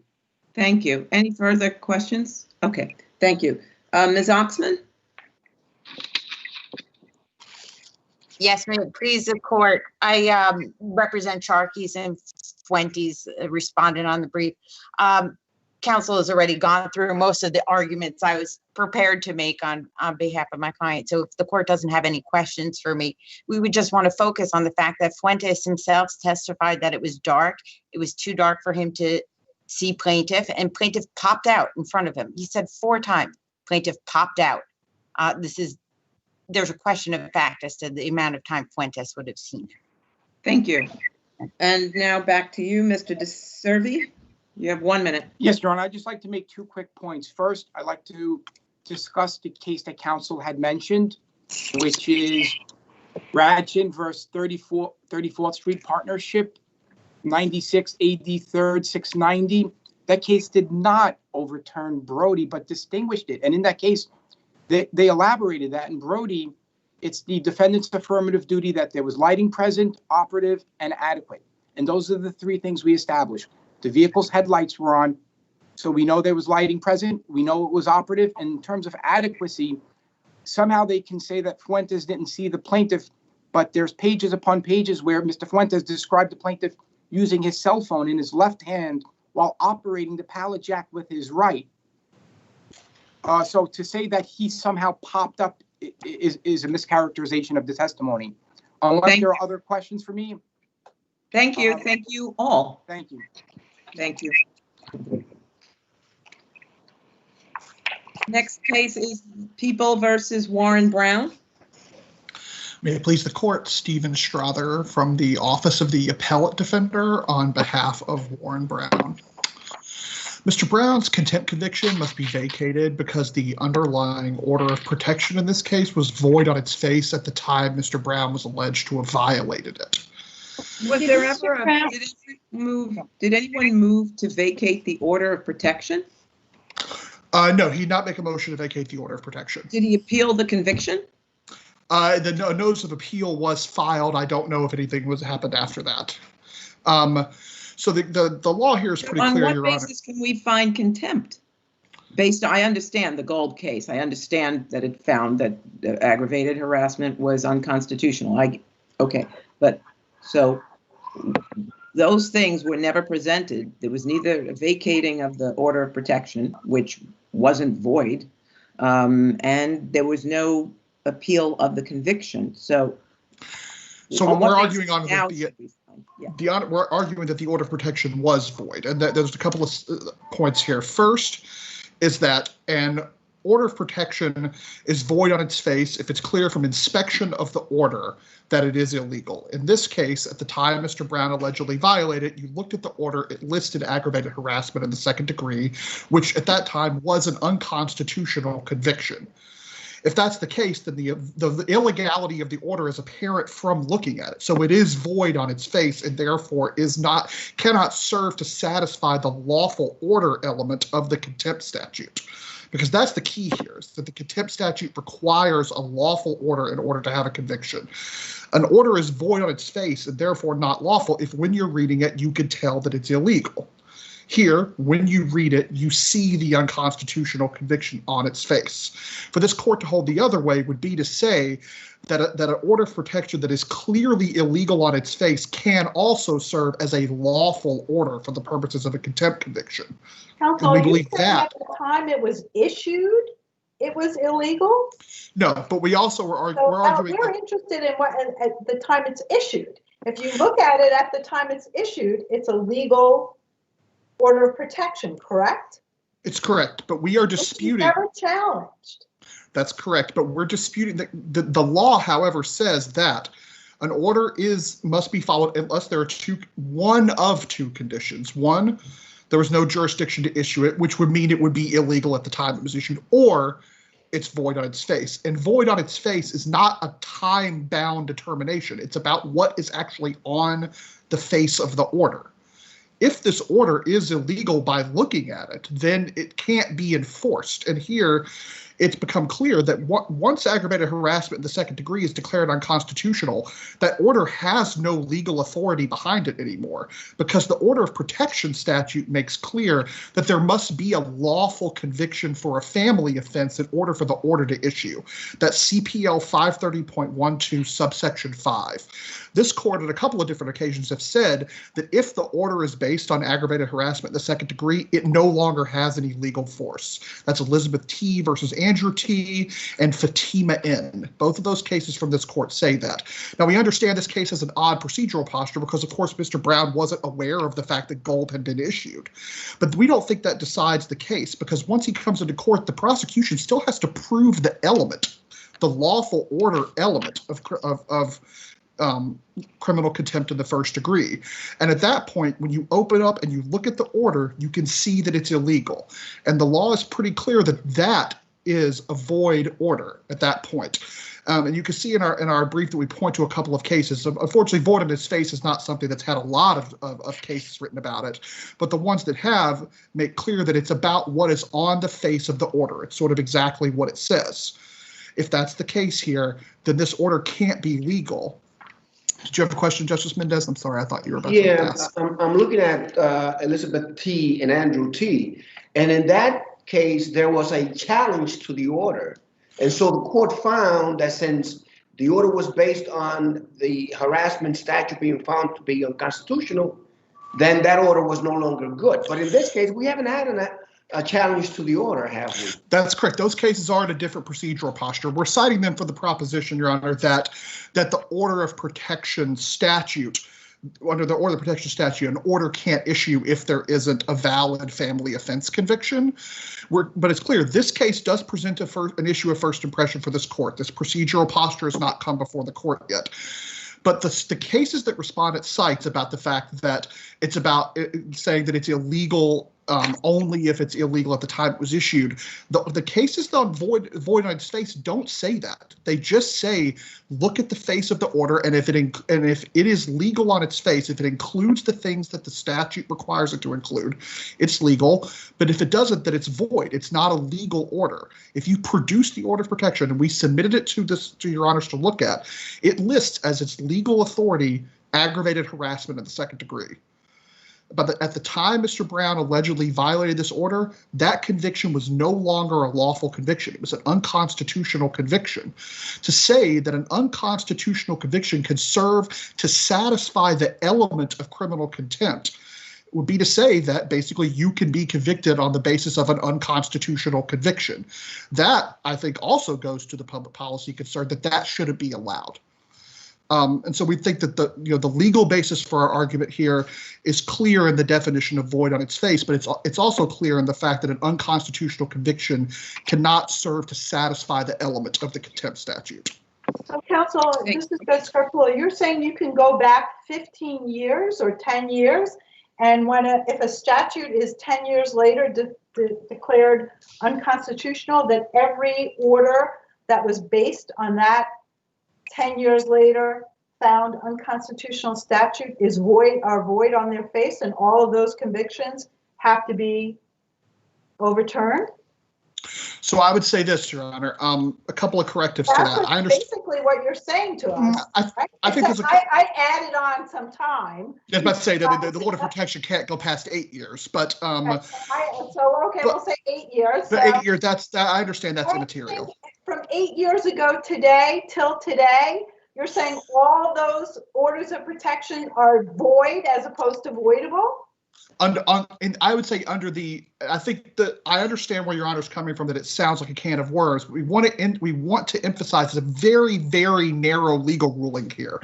And the reason why is because it only applies in cases where, one, the conviction at issue requires as an element a lawful order, and a situation where the Court of Appeals has said that a statute is unconstitutional that is typically used as the basis for that order. Counsel, let me just ask you, don't you think there are plenty of orders of protection that were over a number of years that were issued on the basis of harassment? I would say there probably were a fair number, yes, that were issued under. All of those are void as opposed to voidable, even if they were never challenged on appeal and they were never, no one ever sought to vacate them? They're all void on their face? They are void for the purposes of being prosecuted for the version of criminal contempt that requires a lawful order as one of its elements. It's not true. Now, look, there may be other criminal provisions where that's not an element, and you, of course, could be prosecuted at that point. But contempt in the first and second degree do require a lawful order as part of as an element of the offense. If that's the case, then yes, the order is void for that purpose. Just because of the fact that it seems unusual or that there might be a good number of cases involved wouldn't change the fact that it's the law in this case, Your Honor. That's one of our arguments as well. So if there are one more question. Yes, of course. What are you relying on to say that it's void as opposed to voidable? So the case we rely on to provide the definition of void on its face, like I said, the law is pretty limited on it. The most sort of on-point New York case we cited is Whittree versus State, where the defendant says that this is void as opposed to voidable? No, that's not what this says. So again, Your Honor, this is an issue of first impression in this court. There are not going to be any cases discussing this issue. But giving the definition of void on its face, which I think is the key issue here for deciding this, that comes from Whittree. In that case, the defendant said, this order committing me to an institution is void on its face because it doesn't say that I'm subject to a pending indictment as required by the statute for issuing those orders. The court looked at it and said, actually, the order does say that. And if the order says that it is not void on its face. Other than that, New York doesn't have much law on this. This is just why I cited a California case, one of the only 50 states that provides a very clear definition. And that one is it's void on its face if it's clear from inspection of the face of the order. If that's the case, it's not some time-bound determination. It's basically looking at the order and saying that, yes, it's not a legal order because it doesn't have it has an illegal statute. So are you saying that if it described instead defendant called 5 times, defendant did this, defendant did that on that document, and it didn't say aggravated harassment, it actually enumerated the factual issues, it wouldn't be void in that case? Actually, that's not, no, I don't think that's right, because actually there are or at least in this unusual circumstance, it wouldn't be, and that's because CPL 530.125 requires a lawful conviction for a family offense to be listed on the order. So it would have to, if Mr. Brown had been convicted of some other offense that was lawful, harassment in the first degree, menacing, something like that, then we wouldn't be here, right? That would be, of course, a lawful order. And if there are, are no further questions. Yeah, you have rebuttal. Mr. Ferguson? Brent Ferguson for the people, and may it please the court. Your Honors, this court and the Court of Appeals have long applied a clear rule, and it's that a defendant must follow an order of protection or any injunction, even if it's legally erroneous. The only 2 exceptions are if the court lacks jurisdiction or the order is void on its face. And there's a very good reason, which is highlighted in this case, which involved a domestic assault. The victim needs to know if the order is going to be rescinded, and they need to know by the court doing that. This is void on its face. Right, I agree. It is void on its face. And okay. Yes, Your Honor, and I'd like to say at the outset, it's telling that defendant's argument has shifted on appeal. In his initial brief, he didn't directly argue that it was void on its face or even acknowledge this general rule that has the 2 exceptions. He used the word void a few times, but didn't try to apply the law. Now, on reply brief and today, he argues that it's void on its face, but he can't name one single case where a similar conviction. Is it void on its face? Can you address that argument head on? Because that, at least at this point at oral argument, you seem to be in agreement in terms of the law that the standard is whether it falls within the exception of being void on its face such that it can't be enforced without it, so that it's void as opposed to voidable. Correct, Your Honor. I'll give a few reasons why it's not void on its face. The standard that defendant cites that it has to be just looked at on the face does not come from New York law. And what New York law and the corpus juris secundum say, which is probably the best way to summarize this, is that an order is void on its face only if there was no pretense to validity at the time the order was issued, or if there was no power to issue the order at the time it was issued. And so that's one case from the Second Department, which basically says that if an order is issued against a party not in court or not part of a proceeding, that would be void on its face. There's been no New York case that uses the standard that defendant puts forth here. And I think just to clarify, this order of protection, when it was issued, the statute for aggravated harassment in the second degree was still on the books. It hadn't been declared unconstitutional. That's right? Correct, Your Honor. So at the time the order of protection was issued, it was a perfectly valid, enforceable order of protection. That's correct, Your Honor. Okay. And so I'd like. Go ahead, finish it up. Thank you. I'd like to make a couple points in response to the defense. First of all, even if his standard for looking at the order on its face was the law in New York, it wouldn't really make sense here. And one of the reasons would be that if you just looked at the order and you saw the statutory subsection, you wouldn't know that that statute had been struck down, and you wouldn't know whether the decision striking down the statute had been made retroactive. So it doesn't even really work in this case to say that you would be able to look at it and know immediately. And if you compare that to other cases from this court where they've said that orders are erroneous, then the same thing would be true in that one case that we've cited, Brummer versus Way, which defendant hasn't responded to, there was an injunction there that this court said clearly violated the First Amendment. But the court said that that wasn't void on its face and the defense would still have to comply with it, even though you could tell from reading it, obviously, that it would violate the First Amendment. And so there's a long line of cases from this court, from the Court of Appeals, and even the U.S. Supreme Court that say that an order is not void on its face just because the statute is unconstitutional or the order itself would require someone to do something unconstitutional. And we've cited a list of those in our brief. Balter versus Regan is one from the Court of Appeals that says very clearly the underlying order might have been unconstitutional, but the defendant was required to follow it no matter how misguided and erroneous it was.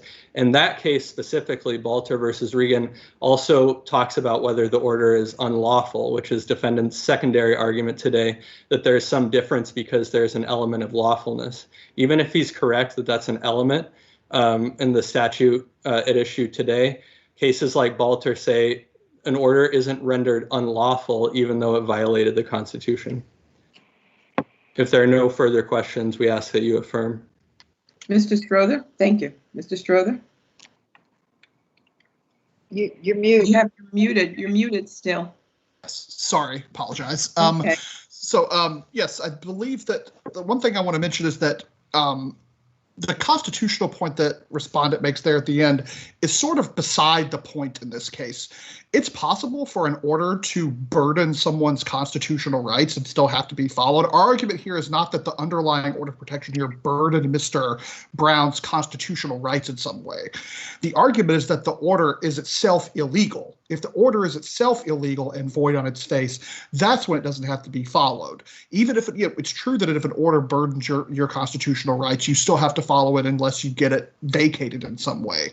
But the only clear exceptions to this rule are no jurisdiction to issue it at the time, and the order is void on its face. Respondent doesn't actually say what New York case he's discussing in terms of the Second Department case. The only one that his brief that I've seen is the State versus Congress of Racial Equality, which says that an order of the court must be obeyed no matter how erroneous it is, so long as the court is possessed of jurisdiction and its order is not void on its face. But in that case, the court doesn't actually define void on its face. It's sort of not very helpful for the issue that we're trying to decide here. This rule of law is sort of just repeated without any definition, which is why we ported this court to Whitley versus State, which is one of the very few to address a challenge directed to the issue of what is void on its face. That is the issue raised in that case by the defendant, and that's the issue that was analyzed by the court. And that is the only case in this state where it has been addressed directly because it was raised by the defendant. So the fact that New York doesn't have a very clear standard on it is unfortunately makes it more confusing. But what it doesn't do is deprive this court of the ability to decide it. And that's because we have provided a case where the court has made the analysis. If that's the case, then when you look at this order, it's obviously illegal. Now, I understand respondent's point that if you look at it and you wouldn't know immediately that the statute has been invalidated.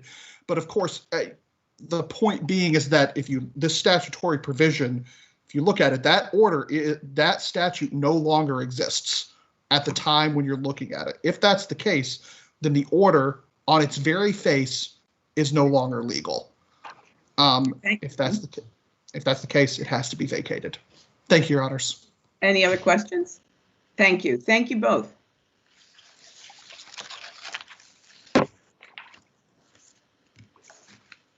Next case is People versus Laureano. Good afternoon. It's William Carday of the Legal Aid Society for Mr. Laureano.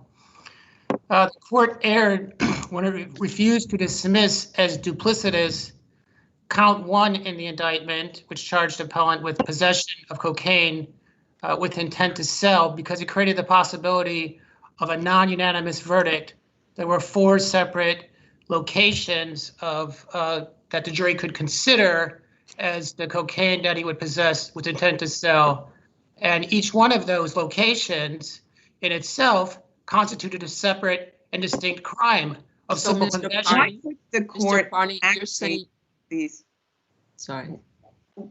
Why couldn't the court aggregate these? There didn't seem to be any other person in the area, any other suggestion that it could be a different operation, someone responsible for a different operation. The bag that was found on the defense, I mean, this was a search warrant for this particular, and when they went in, there was a room, I guess the living room. Everything that the defendant had was in that room. The drugs and the plastic Ziploc bag that they found on his possession or in his pocket was black. The bags that were black, I think there were 150 of them, were similar. I mean, if anything, one would think, well, maybe the purple bag that was found and was a different color and was found under the table. But I mean, I don't see why there wouldn't be a basis for aggregating all of these. That may Judge, there is a court can aggregate weight, but there's no case law or under the statute, there's no allowance for the court to aggregate different crimes. That's what we had here. Each of these are 4 separate acts of simple possession with various. Well, you're suggesting that it's possession, but 150 bags and a scale, it's not indicative of possession usually, is it? Well, those were actually, the defendant was convicted of drug paraphernalia crimes with regard to those, but the court itself said there was an extraordinarily small amount of drugs found in the apartment that he shared with his family. He shared this apartment with 3 other family members. It's also not disputed that his son, who actually had been convicted and sent away as part of a big-time drug dealing operation, had lived in that apartment formerly. The defendant himself, the court's refusal to dismiss also went to the impairment of the defense because, yes, it's true, he had 2 small baggies of powdered cocaine on him. That was equally consistent with the idea that those were for his own personal use because the defendant had a long history of drug use and going in and out of rehab. The other drugs that were there were residue. Residue is not something you can sell. It doesn't even really evince an intent to sell when you just have no present ability to sell. That's what people think. This is Judge Scarpello. Weren't there drugs in his backpack too? No, there weren't, Your Honor. The only drugs that were on him or in the backpack were the 2 baggies of cocaine, and there was an empty baggie of residue in a shoebox under a workbench. There was one baggie of crack that was somewhere on the closet floor. And again, this is a family apartment. And then there was the empty baggies and scale with no cocaine inside a small pouch somewhere in the closet. It also goes to the defense itself, and that's another ground that the court should have dismissed this as duplicitous because it impaired the defense. We should have had 4 separate simple possession charges as lesser included, and defendant had really no defense to the 2 bags that were found on him. He was guilty of simple possession there, but the other ones, they relied on this idea that he had dominion and control over things in this shared environment where they were not in plain view. It wasn't clear that he really had dominion and control over those, and those were completely different. Where they found the baggies and his backpack, they were in his closet, correct? That contained his clothing. No, the baggies there were 2 baggies found on him, Judge, right. And then there were empty baggies found in a pouch inside the closet. It was never proven that it was his clothing in there. In fact, that testimony was very ambiguous. The officer said he remembered 2 male clothing items in there, a leather jacket and a pair of boots, but he never clearly. I thought the officer said that there was only men's clothing. The only other people there at the time anyway were women, the grandmother and the 2 sisters or something to that effect. I thought the officer said that there was no women's clothing in the closet, only male clothing in the closet. That's not found. I mean, no, Your Honor, I don't think that's clearly the testimony. In fact, he said there were 2 items of male clothing in a closet that was full of clothing. I think it was actually deeply ambiguous. The prosecutor could have come back on redirect and asked that very question. Like, are you saying, were there any women's clothing? Was it exclusively male clothing? That never was clarified. It certainly didn't amount to proof beyond a reasonable doubt. Can I just ask a question? This is Judge Gish. So all of what was found on his person and in one room in the apartment were found at roughly the same time, correct? Yes, when they executed the warrant, that's correct. Right, and it was in one room and on his person in the apartment. It wasn't in other rooms, correct? It was in the living room, Your Honor. Well, it was a room. Yeah, you could call it a living room. It was a room, correct? Can I just clarify, Your Honor? In fact, when the police busted in, he was seated on the couch watching television with his elderly mother with an end table. The living room, it was set up as a living room. So yes. Was it also set up with a cot with a sleeping area for somebody?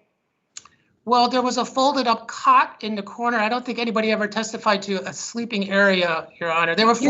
You don't think that that's circumstantial evidence that somebody used that cot in that room as a sleeping area?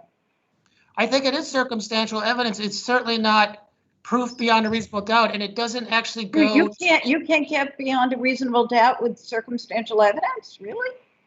I don't. Well, the test, Your Honor.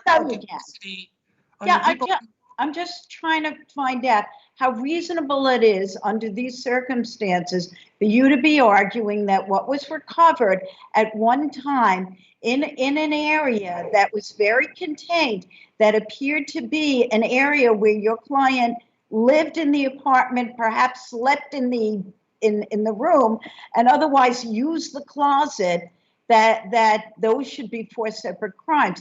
I'm actually having a hard time with that, truthfully, Counselor. Well, I think they should be aggregated. I think if they weren't, there would be a problem.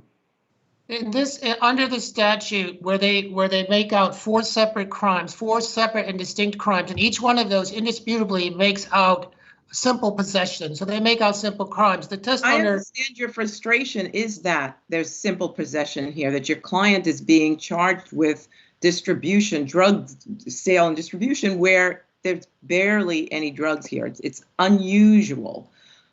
But the fact remains that everything, that there's first of all on a warrant, the warrant is in his name. They come in with a warrant and they go through this area that my colleague has already described seems to be specific to him. There's nothing to suggest that it wasn't.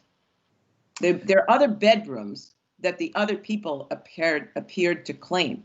This room with his backpack, with at least 2 items that were male, where the same color bags that are found in his pocket are the multiple bags that are found on the floor or in the closet, in any case, in the pouch. It's to suggest it would have been great if you could have argued that. But the question is whether or not they had the right to aggregate it, or whether there's a violation here in their aggregation. Your Honor, the test is whether or not it creates the possibility of a non-unanimous verdict. Here, some of the jurors could rely on the stuff in the closet. Some could rely on the stuff on him. And in fact, as I said when I began, it might have been one thing to say that the purple bag, the one sole purple bag found under the coffee table, maybe could be argued to be something else.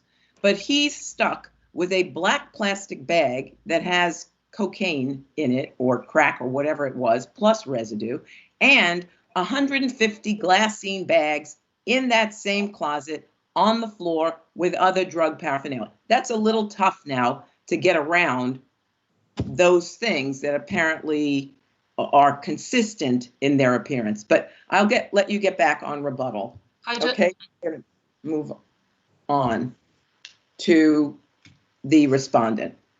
Thank you, Your Honor. May it please the court, my name is Ellen Friedman, representing the people. Your Honors, this court has repeatedly held that multiple quantities of drugs recovered from a defendant at the same time are appropriately charged in a single count. What about the fact that there is this purple bag? Drug dealers usually operate with the same kind of colors, or whatever it is. Usually different colors relate to different sellers or whatever. Would it have been? Did this suggest some confusion in aggregating all of these different things together here? I don't think so, Your Honor. The fact remains that all of the drugs were recovered at the same time, and I don't think that the fact that that was in a purple bag suggested that it wasn't part of the same drug selling operation. Bag underneath the table. A purple bag underneath the table in a place where, I don't know that anybody's suggesting the grandmother was a drug dealer, but someplace that was accessible to someone else, not in a closed closet where the 150 bags were found. Right. I think the fact that it was found in the same room, all of it, I think there was ample evidence that it was part of the same drug operation. I think that there are several cases that are almost identical factually to this one, where even one of them, even it was a different apartment, but they were able to connect it as this being in the same drug selling operation. And they said, as long as the drugs are recovered at the same time and were part of that. I think there are lots of drugs found in that case. With the 2 apartments, there were more. For sure.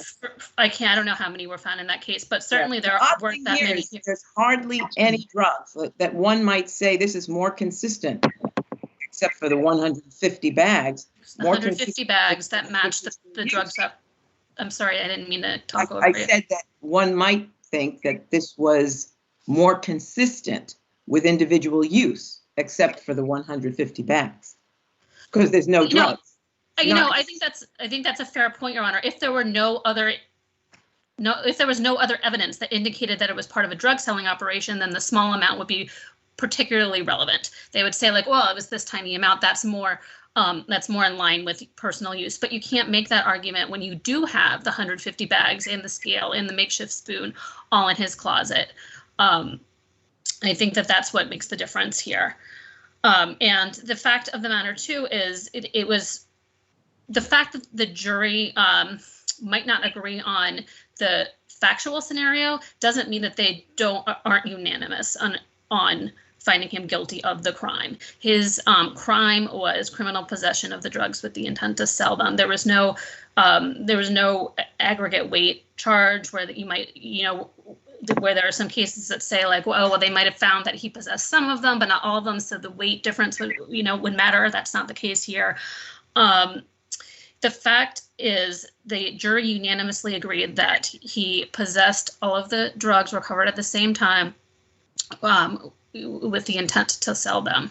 So you don't, it's the court has come. I'm sorry. This is Judge Gonzalez. Would you comment on the size of the Ziploc bags?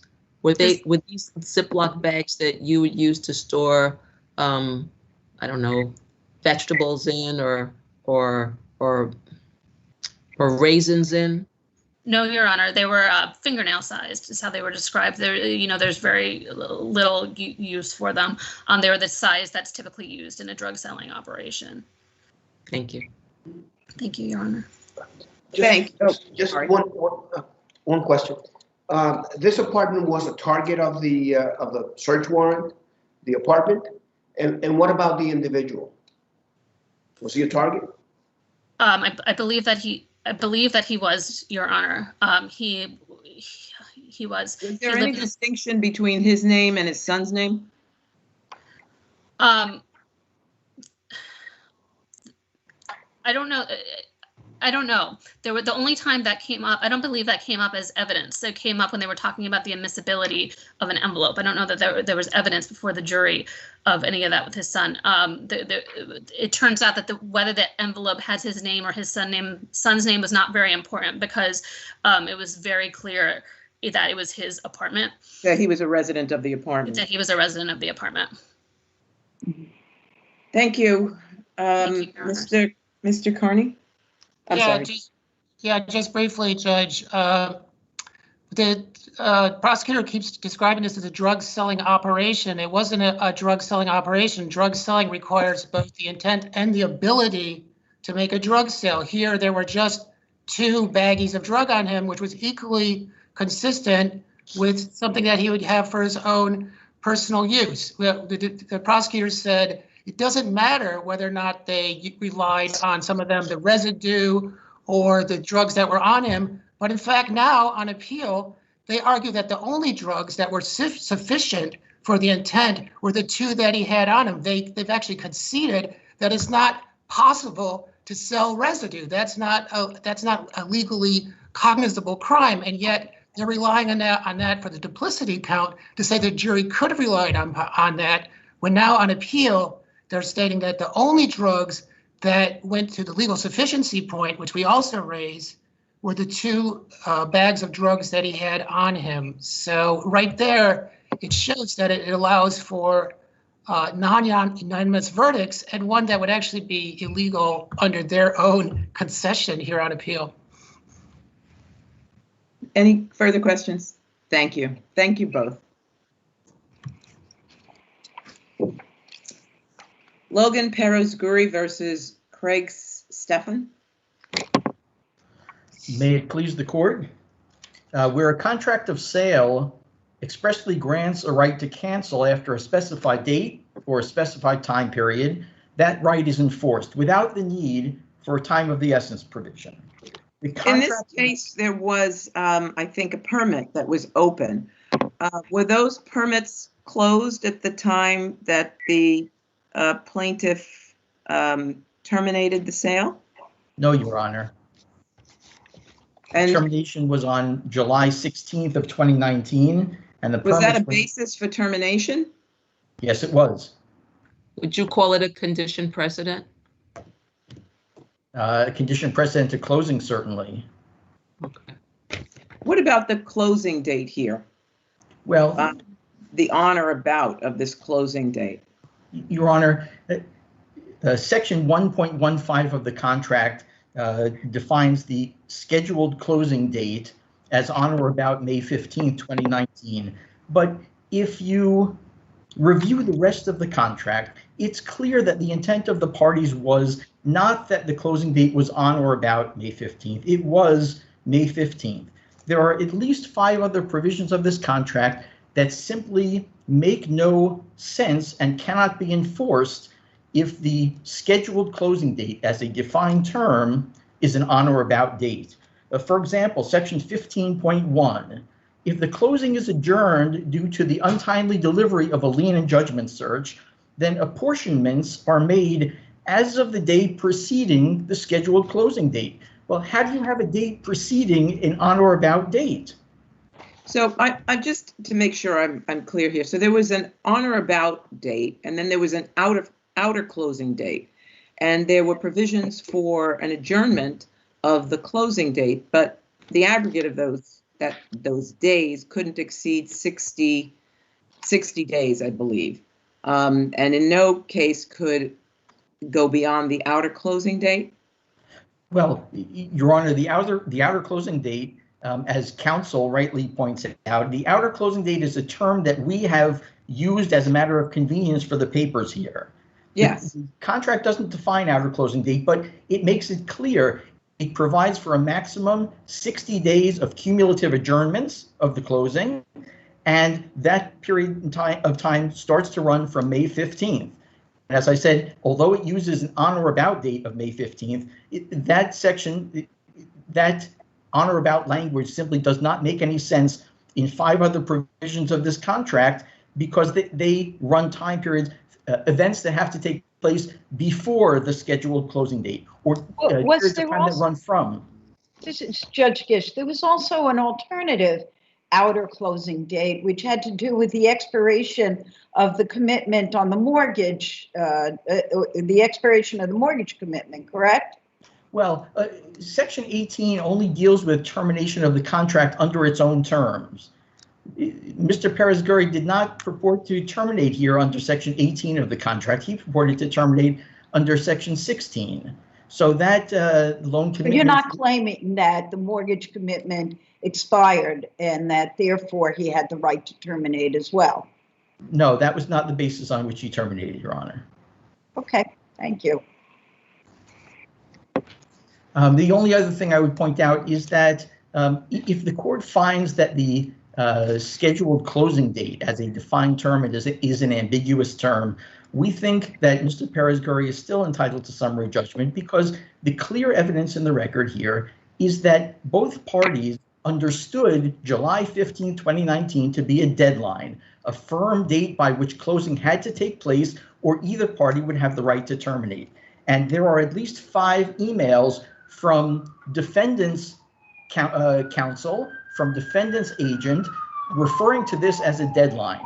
What are we going to do? You know that either party will have the right to cancel if we don't close by December 15th. And one of his attorneys refers to that as a deadline. In fact, he came to Mr. Perez-Gurry's attorney and asked for an adjournment of that deadline. So it's clear that the party's course of conduct indicates that July 15th was a hard deadline for closing.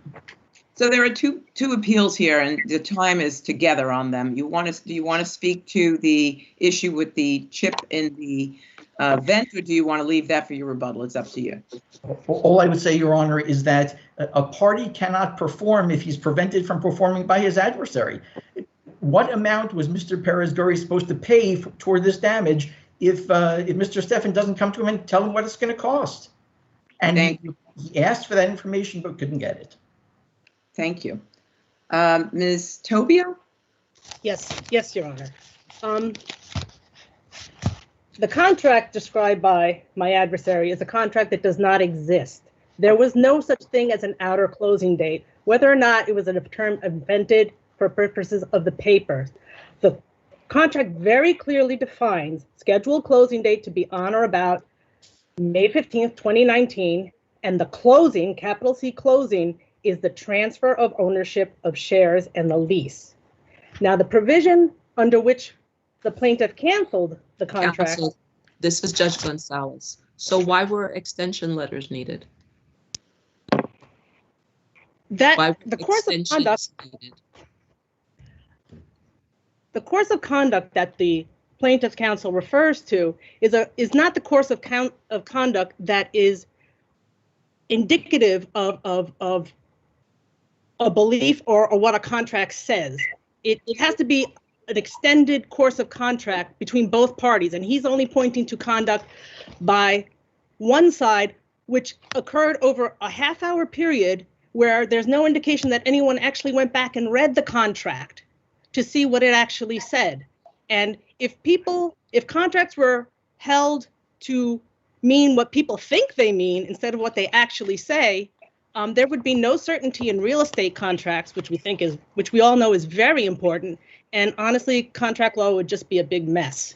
And there'd just be no. This is Judge Gish. Under your version of the contract, could a closing date have been scheduled in light of the fact that the permits weren't closed by your client?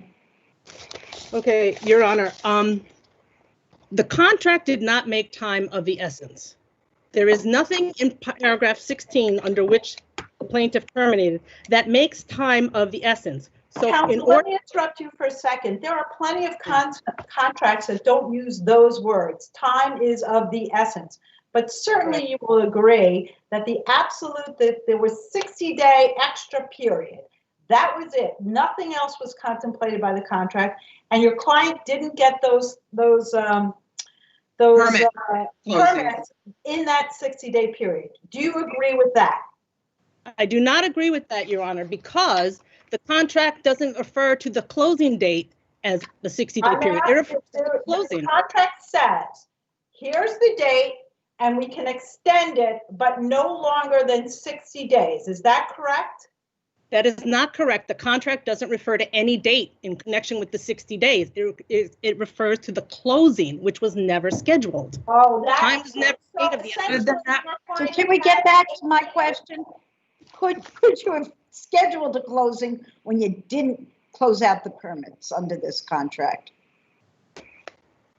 Well, we offered to put money in escrow so that the responsibility for closing the permits was always with my client. That would have been a modification to the contract, would it not?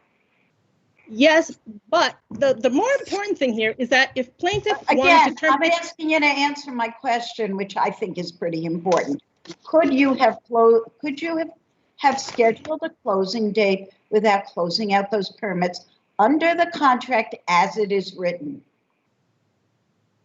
The closing could not take place until the permits were closed. So if a date was scheduled and made time of the essence, and then the permits were not closed on the time of the essence date, we wouldn't be here at all. Why would you ever agree to that there was supposed to have been a floating date? Oh, sorry. I'm sorry. Why could they rely on you to agree to a closing date if you couldn't close? You could not close. Your Honor. You never have agreed to it, so you could have held this hostage for 60 days from the time of never? When? What? No, Your Honor. Explain to me, how would this work? For it to work the way it's supposed to be, the way it's worked under the law of the state for over 100 years, is that there has to be a drop dead date, a time of the essence closing date, and say these permits must be closed by this date, which the plaintiff could have unilaterally set, but he did not. He did not set a unilateral date on which time was of the essence and which required the defendant, my client, to perform by that date. There was never any such date. So may I just ask, so if there was no date like that, then what was the purpose of the 60 days? And it sounds like it was just a floating date that doesn't seem, if there was nothing to tether the 60 days to, so to speak, no place to begin it. And if you didn't have the permit done, the work wasn't completed yet, this 60 days was just floating. Where was the end? Then the end was just when the work was done. What was the purpose of the 60 days? No, Your Honor, a closing had to be scheduled. A closing had to be. What was the purpose of the 60 days? The 60 days was to adjourn a closing. If a closing was set and the permits were not closed, and let me just explain, they weren't actual permits. They were open job filings, one that existed from 2003 before my client even bought the apartment. Yeah, and this one, right.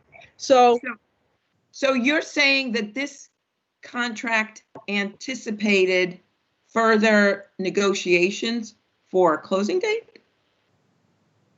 No, Your Honor. What I'm saying is that a real estate contract, as you know, Your Honor, is not like an executory contract. With a real estate contract, time is never of the essence unless the contract specifically says that it does. And if the contract, I don't think that's the law in the state of New York. In fact, I'm sure that's not the law in the state of New York. ADC Orange, yes, ADC Orange, we cite that in our papers. ADC There are Orange. plenty of cases that have outside dates and inside dates for real estate contracts that don't require time is of the essence. Absolutely not. That is not a general proposition. This is not a contract that had such dates, Your Honor. There is only an on or about date. As Judge Crane correctly recognized below, there was never any date for closing. So the plaintiff is not entitled to return of his down payment because there was never anything other than an on or about date. Yes. I just, after you finish your sentence, if you'd go on to the issue with regard to the vent, unless you want to leave it for your rebuttal. Well, no, I will move on to that briefly. Nobody prevented the plaintiff from going out and getting his own quote. He took all these pictures.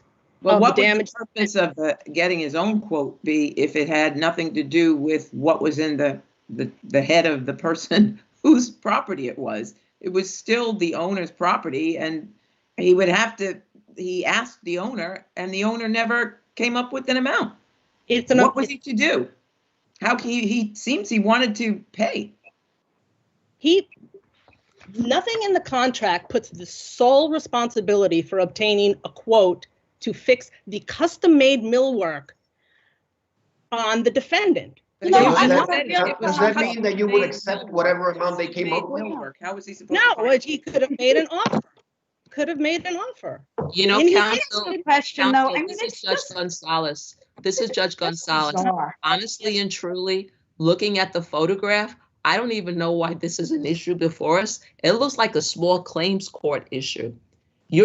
How else can you characterize a wooden vent that has a piece of wood chipped off it? You don't want to give a price to the buyer? It doesn't make any sense that this would be brought up to us at this level, honestly and truly. I'd like to add to that. It is downright bizarre that you could be suing for this and still not have a value for what you think it's worth. Bring it to court and not tell the court and not tell the other side what it is you're seeking to recover on account of it. It's just bizarre. And I just don't understand it. I don't understand why it's in front of us, why it wasn't settled, why it's up on appeal, and why it's even an issue, quite frankly. Well, Your Honor, it's not, first of all, it's not just a chip to a piece of wood. Whatever it is, if you don't tell them what it's worth, you're telling us how wonderful it is, and you're not putting a price on it. It's milled, it's this, it's that. Maybe you're right. Who knows? Who knows? Your client did put a price on it. He didn't. But he brought a counterclaim for it. It's just incredible. It's incredible to me. Well, with the fact that it is a custom piece and made in Connecticut that he hasn't been able to get in touch with, that's why he couldn't get a quote. And then COVID came along and made things more difficult. My client lives in Colorado. And the piece is in New York. It's not that simple, Your Honor, to be fair. Pretty simple. Okay, you'll have rebuttal time. Mr. Fleiss, back to you for 1 minute. Your Honors, let me just address a single issue that counsel raised. The distinction in the two defined terms in this contract, the scheduled closing date and the closing. This is really a non-issue. The scheduled closing date is defined as the date scheduled for the closing. I mean, to say that one can be adjourned and the other is set, scheduled closing date is May 15, 2019.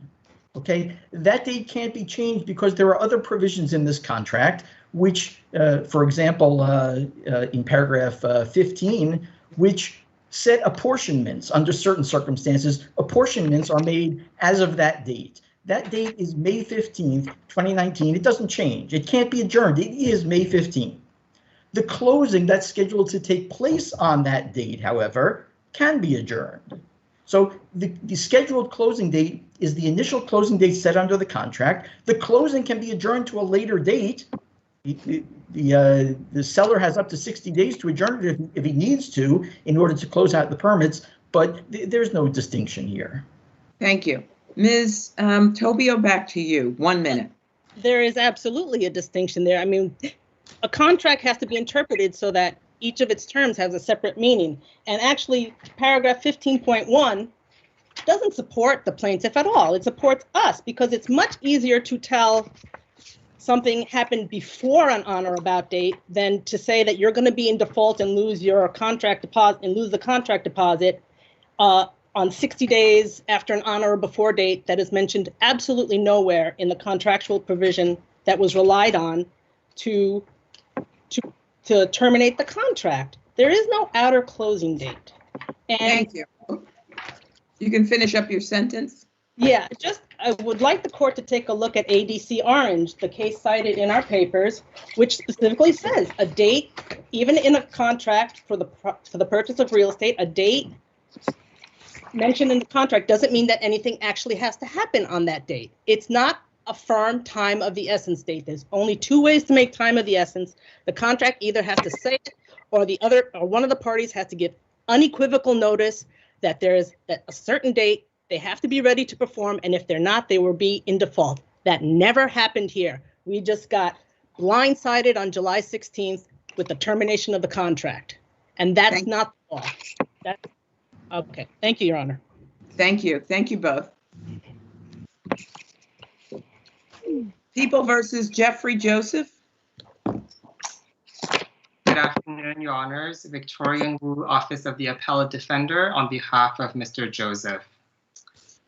Mr. Joseph's plea in this case was not knowing, intelligent, and voluntary because the court and the parties made a mutual mistake about the maximum amount of time that Mr. Joseph could spend in prison, and that erroneous belief precipitated Mr. Joseph's plea. Prior to inducing the plea, the court told Mr. Joseph, quote, "You can do 45 years in jail. It's possible under the law." Now, as respondent acknowledges, that was incorrect. In fact, the maximum amount of time that Mr. Joseph could have served was 20 years. Significantly, neither the prosecution nor defense counsel attempted to correct the court after it gave that erroneous advice. In fact, the prosecution later invited the court to repeat that statement by asking the court to make sure that Mr. Joseph is, quote, aware of what's going on. The court then reiterated that Mr. Joseph could face 45 years of imprisonment. Did Mr. Joseph make any statements about why he pled guilty to? Was there anything about being worried about the 45, that statement that was made to probation? Or? Yes, Your Honor, I was just about to get to that. Prior to sentencing, Mr. Joseph, in fact, explained his decision to plead guilty.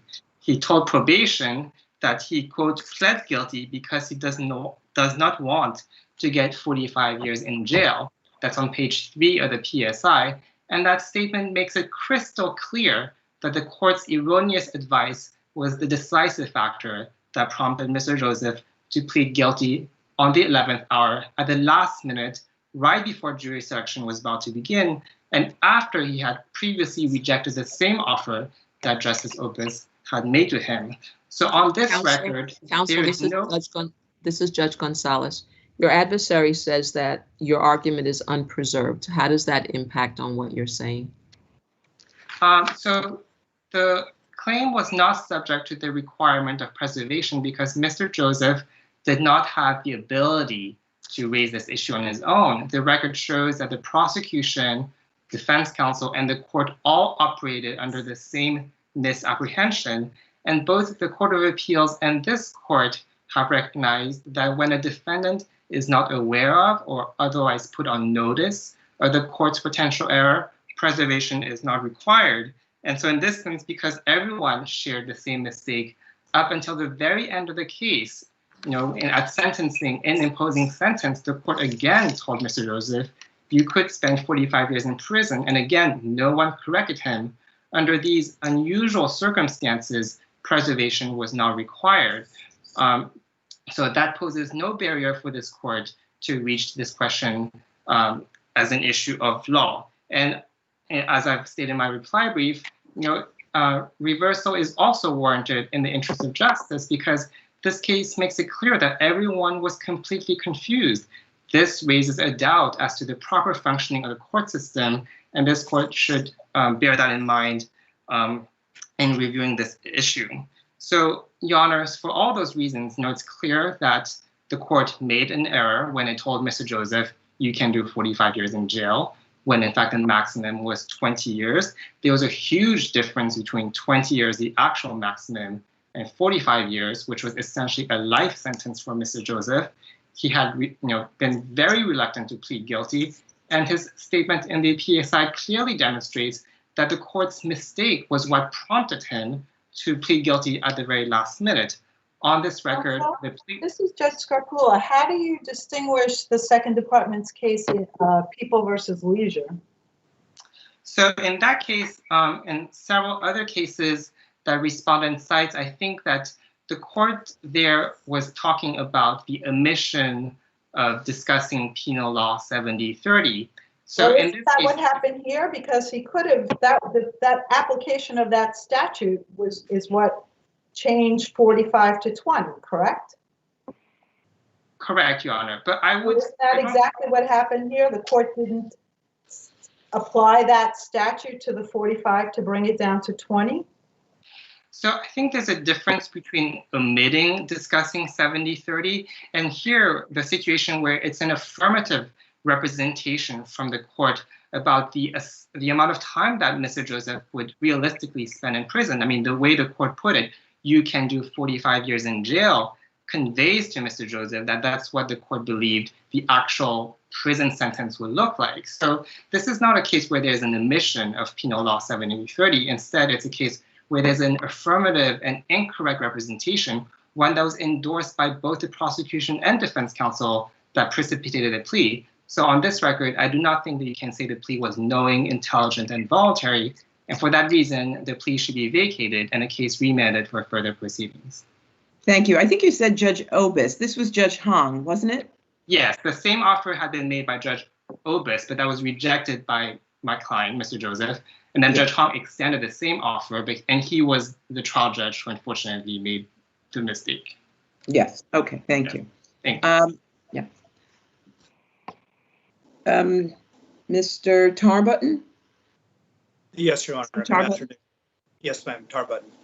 Good afternoon, Your Honors. Your Honors, this claim is unpreserved because the defendant didn't move to withdraw his guilty plea.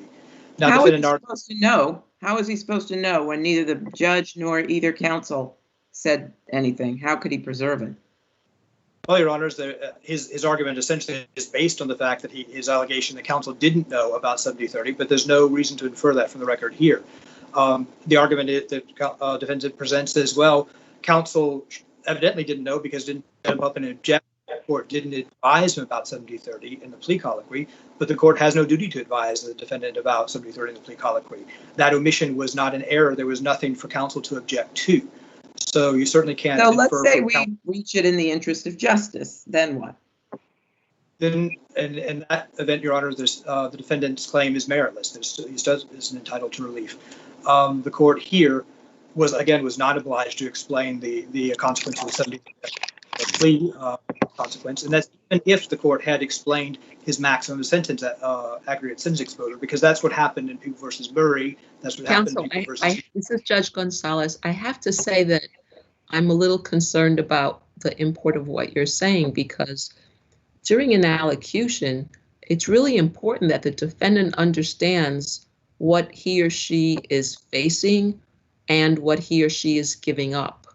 So what you're saying is that even though 45 years was not the correct amount of time that this defendant was facing, that made no difference in the allocution. I don't understand then what the importance of, how do you define an allocution under these circumstances?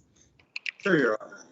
Well, first of all, you have to recognize that the court can't explain everything that's important to a defendant in an allocution. The court is only obliged to explain certain things to the defendant. Defense counsel has the duty to explain other things which could be dispositive to the defendant. What about counsel?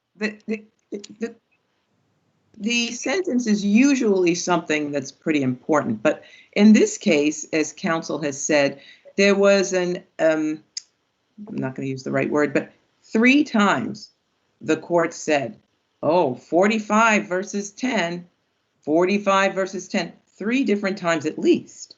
The court emphasized that it would be 45 years versus 10. And it's almost as if the defendant was coaxed in to sort of, agreeing to plead.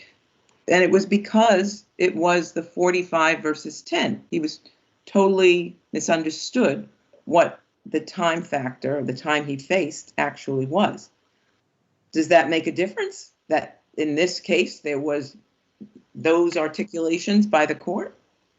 If the defendant could establish, if you, for example, had moved to withdraw the plea and put in an affidavit and said, I thought that meant I'd serve 45 years, and that's what made the difference. Well, that's what he said to probation. Isn't that essentially what he said to probation? No, it's not, Your Honor. He said something to probation is obviously hyperbolic. He says, I pled guilty because I didn't want to blow trial and get 45 years. He's not going to say, I didn't want to blow trial. What was hyperbolic about that? That he thought he would get 45. That's not clear from that statement? It's not clear that he says get 45. He doesn't say serve 45. That's not the kind of comment when you say. Let's say he wasn't an English major. Sure. Counsel, this is Judge Scarpullo. Let me ask you a question. If in a post-trial motion, a 440 motion, counsel admitted that he had never, his counsel, defendant's counsel, had never told him about 70-30, would that change your view of this case? It would, Your Honor. As to preservation, if he could also establish the defense that constituted ineffective assistance, that the defendant wouldn't have pled guilty facing 20 years. And in this case, he can't really argue that on the record here, given that he had no viable defense at trial. That would mean that they should be excused. And it would affect the voluntariness of his plea if he could say, I would have pled guilty. I wouldn't have pled guilty. I wouldn't have rolled the dice on 20 years. I would have rolled the dice on 20, not on 45.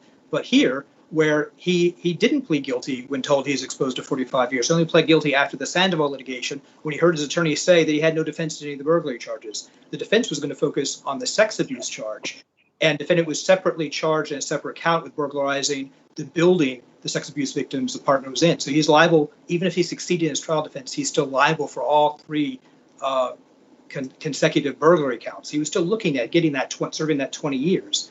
So to argue now that I would have gambled on 20, just not on 45 is a little implausible. Had he said that in a 440 motion, he said that in a motion to withdraw the plea, then we'd have a hearing, then he'd have a real issue. On this record, though, he has a Kinchin problem. You can't infer that from the record here. And in particular, you can't infer the defense counsel didn't move to withdraw the plea because counsel didn't know about some error. Again, the court didn't have an obligation to say under Murray to advise defendant under 70-30. So counsel wouldn't have objected. So you can't infer that that's the reason why counsel didn't move to withdraw the plea. It's equally likely that the defendant wanted the plea. And in fact, even had there been a problem with the allocution, the defendant still wanted the plea. So you can't infer an excuse for preservation. You can't infer any involuntariness of the plea on this record. Thank you. Mr. Wu? Yes, Your Honor. Just very briefly, 3 points. The first on preservation, I think respondent attempts to speculate as to what counsel might have said to Mr. Joseph, but there's no indication in the record that counsel actually got it right. Most significantly, Mr. Joseph made his statement to probation that he pled guilty because he wanted to avoid 45 years in jail after he had the opportunity to speak with counsel at the plea. So obviously counsel didn't realize that the court got it wrong, and everyone assumed the same thing until the very end of the case. So under these circumstances, preservation was not required. And in any event, the claim should be reached in the interest of justice because this does call into question the proper functioning of the court. Second thing, respondent repeatedly states that the court was under no duty to discuss Penal Law 70-30. But the point is, if the court chooses to address a subject that it is not required to address, it must provide legally correct information. The fact that a court is not required to address a subject does not give it license to make legally incorrect statements to defendant. And this is particularly the case here, where the court's misadvice was actually the decisive factor in precipitating the plea. As Justice Renwick noted, Mr. Joseph made it crystal clear in the PSI that he pled guilty because he wanted to avoid 45 years in jail. And because the court here breached its independent obligation to ensure that the plea was knowing, intelligent, and voluntary, the plea must be vacated and the case remanded for further proceedings. Thank you, Your Honors. Thank you. Thank you both. Romeo Ixcoy versus Christine Pellew. Good afternoon, Your Honor. May it please the court, my name is Henry Cernitz, and I'm representing the Daphne defendants in this action, who are the appellants. At the outset, Your Honor, you may note there is no reply brief. Apparently, I was left off the service list for the answering brief, and had no idea it was actually served. But in any event, the issue is fairly simple, whether or not this is a covered activity under Section 240 of the labor law. Basically, our position is that this was routine maintenance. It was done 4 times a year, as shown by the record. It was not in a construction relationship. The activity so it itself. seems he fell from the roof when he was cleaning a structure, this exhaust fan, which apparently was not merely routine, what was rather complex. Training was needed, required specialized equipment was needed, the factors of SOTO. So why doesn't this satisfy them? Well, I don't think that's a specialized equipment. He needed a pump and he needed a hose. He didn't need a ladder even because it was on the backside of a building that had the elevation where he just walked onto the roof. I don't think it was chemicals, a rope, some specialized pressure hose, a pistol gun. Okay, well, that's one factor. I mean, there are 4 factors involved, and I think this was still a routine maintenance. It had to be done 4 times a year. I think his training was basically oral training. It wasn't any specialized training, and it was a totally commercial setting. It had nothing to do with construction. How far we go with this, I don't know. This is Judge Gonzalez. We would agree that there was no safety equipment provided here, right? Yes, Your Honor. Even though it was a 45-degree angled roof? Yes, Your Honor. Yes, but again, it was something that had to be done well, we take it into totality of the circumstances according to SOTO. There are very few cases after SOTO in the first department, at least. In the second department, such as fixing an air conditioning unit, maintaining an air conditioning unit in the Sabonis case, has been held as maintenance. I guess it's just a matter of how far we want to go with Section 240 on a commercial cleaning issue, whether or not this should be a protected activity. And with that, if there are any other questions, I'll. Thank you. Okay. Mr. Shaw, are you next? He was there. Yes. Can you hear me, Your Honor? I apologize. Yes, is this Mr. Shaw? Yes. Okay. I apologize. With the we hear you sequence. now. Go ahead. Okay. Yeah, it's a little confusing because one of the other parties, Pavlu, did not submit a brief in this appeal. But be that as it may, there are a few things. As this court knows, in its lower court papers, Daphne actually conceded that this is a protected activity. It's part of the record. I mean, Mr. Cernitz himself, although it's not precedent, it's a concession that he said, as to the demand of co-defendant for summary judgment on liability, that would be improper. A dismissal of a worker's New York labor law 240 claim against an owner is improper because the work at issue, working on an exhaust fan, meets the alteration or repair standard, and the owner is liable for an NY labor law section 240 violation, despite the fact that the work had been contracted by a tenant without the owner's knowledge, even if it was a violation of a provision of the lease, citing to the Court of Appeals case of Sanitas. In fact, the only thing I take issue with that is that you don't have to show merely an alteration and a repair. Mr. Cernich just misstated the law that this is not a commercial setting. Actually, the First Department and the Court of Appeals in the cases of Soto, Swiderska, and this court in Brown made it very palpably clear that there's a distinction between a commercial setting and a residential setting. And in this case, it's clearly a commercial setting. And despite what Ms. Cernich says, you don't have to have construction. In fact, this department— Counsel, this is Judge Gonzalez. So I'm looking at the elements in Soto, and yes. Besides in order to determine whether or not it's routine maintenance, one of the 4 factors is an insignificant elevation risk comparable to those inherent in typical domestic or household cleaning.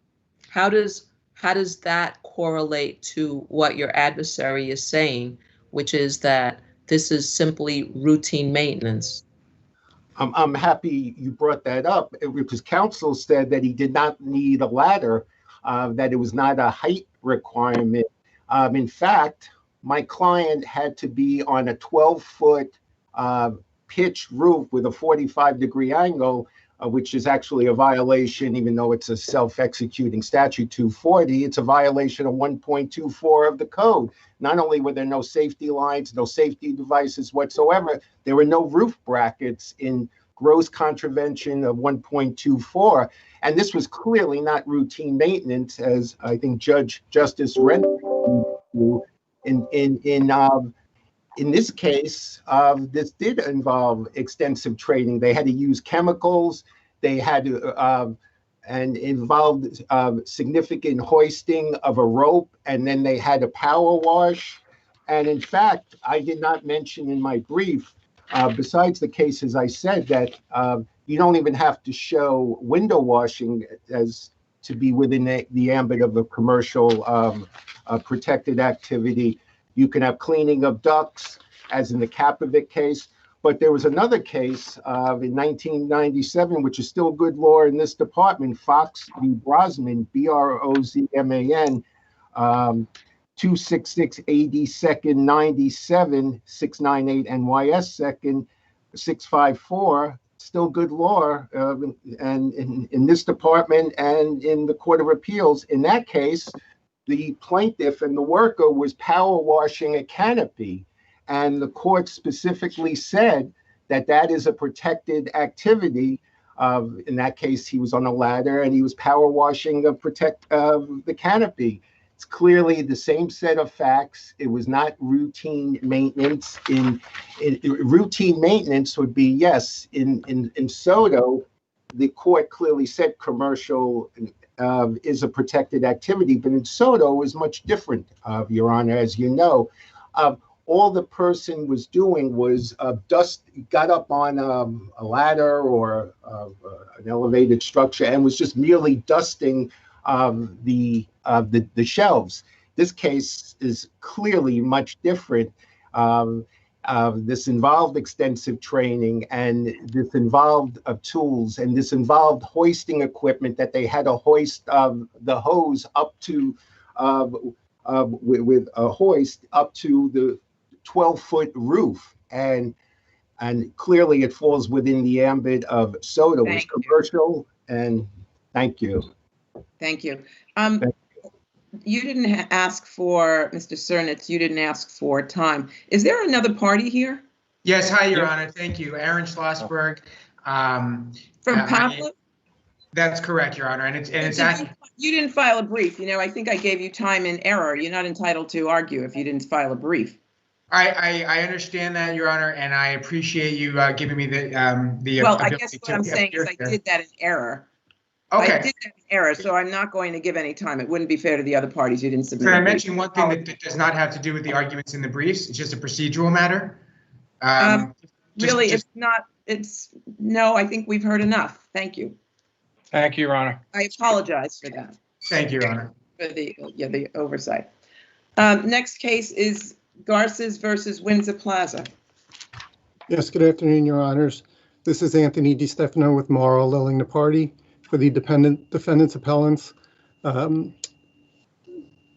want to begin with the claims against Everest here. So Everest is not on the argument today, but I just wanted to briefly get out of the way that they are in fact a labor law proper defendant, because Everest was delegated the authority for the work that the plaintiff was performing when he was injured. So that's number one. Everest is in as a defendant in this case. Now, I'm in an unusual position where I represent the owner defendants, and I actually have an obligation to indemnify Everest.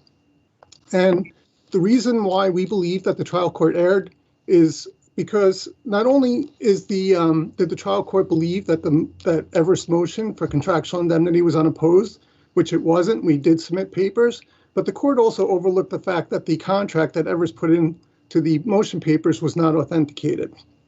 And even then, if you get past those two, we look at the fact that the indemnity provision in the contract was not triggered because it needed to arise out of the use of the sidewalk bridge in this case. And the plaintiff was actually in the process of adding lights to a bridge that was still under construction. So the bridge had not yet been put to use, and therefore the indemnity provision was not triggered. So for all those reasons, we believe that the portion of the order which granted Everest contractual indemnification from my clients should be reversed. Now, with regard to the plaintiff, we're not suggesting that this is not a 240 case. We're not suggesting that this is a sole proximate cause case, other than to say that there's a question as to whether or not there was a ladder that the plaintiff could have used that was readily available. And in this regard, what we're talking about is the plaintiff had used this ladder at an earlier job site that morning. He was up in the Bronx. He noticed that the ladder was shaky. What we're arguing is that he had an opportunity between the Bronx job and the job that they went to in Manhattan where this accident occurred to go back to the warehouse where his employer stored ladders, and he knew that there were ladders there to retrieve a ladder that he could have used to do his work. And where was that warehouse? In Queens, Your Honor. So what we're saying is under this court's decision in Miro, which was reviewed, Counsel, this is Judge Scarpula. Is there any dispute that his boss told him to use that ladder? No dispute that the boss told him to use that ladder. The boss tells him to use that ladder. How is it that he has an opportunity to drive back to Queens and get a different ladder? How are you saying that is something he could do when his boss is telling him, no, use that ladder? Because there was that one job site in the Bronx, and there was an opportunity to go retrieve a different ladder between the Bronx job and the Manhattan job where the accident occurred. So all we're suggesting is that this is a little bit more nuanced, though. If his boss told him to use the defective ladder, then how can it ever be sole? Let me just underscore sole proximate cause by him. Even if he did have an opportunity or even the obligation to run to Queens to get the ladder, which I think is debatable, but I'll accept it for now. Once his employer was sort of in on the act and said to him, yeah, use a defective ladder, how could it ever be sole proximate cause? I can appreciate that, yeah, Your Honor, but the last question that was asked of the plaintiff in that regard was after the injury had already happened, and he said, did you ask if you could go get a different ladder? And at that point he says, my boss told me, no, you're going to use this ladder. You mean at the deposition? So what? I appreciate that, which is why I'm saying that we're just asking for questions of fact. We're not saying that the case should be. How could it ever be? What do you know that's different that would ever make it sole proximate cause? It's a matter of law. If there's another cause, then there is no sole proximate cause, right?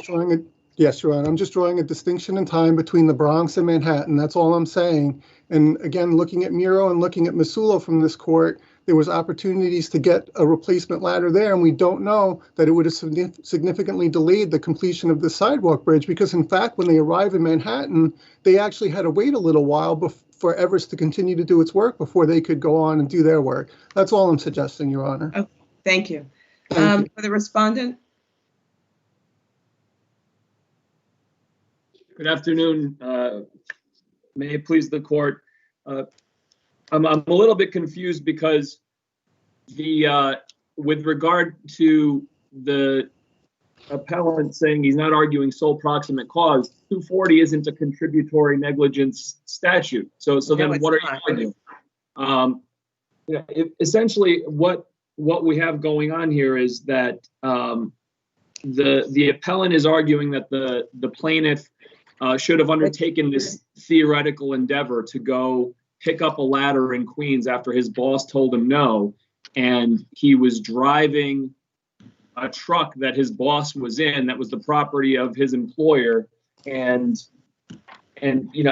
from our standpoint, that shouldn't even be reached by the court, because what the case law says is that two independent violations of Labor Law 240 they preclude the sole proximate cause defense anyway. Here we have him falling from an unsecured ladder, and then we also have that the ladder was defective. And the argument as to you should have gone to get another one really only applies to whether the ladder being defective, not the fact that it was unsecured.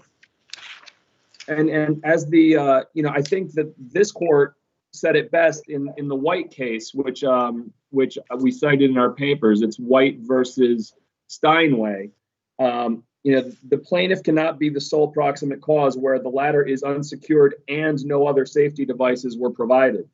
And further, this court went on in the Blake case and said it's conceptually impossible for a statutory violation which serves as proximate cause to occupy the same ground as the plaintiff's sole proximate cause for the injury.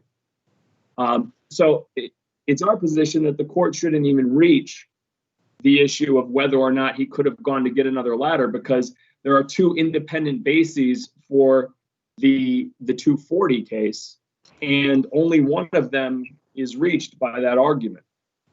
The plaintiff can't be the sole proximate cause where by statute there's another proximate cause, I suppose is the point.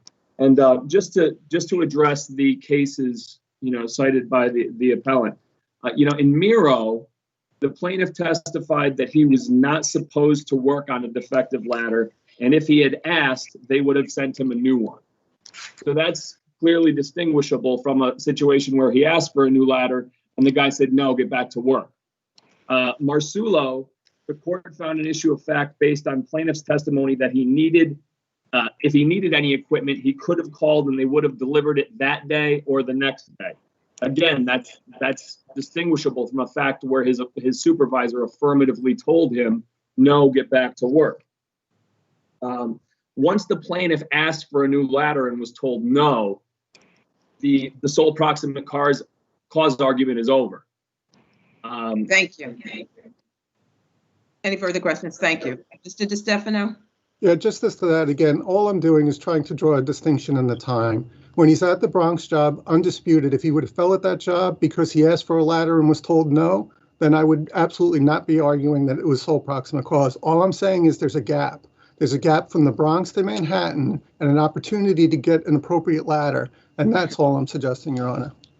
Thank you. Thank you both. Thank you. Judges. Gary Gartenberg versus Supreme Company.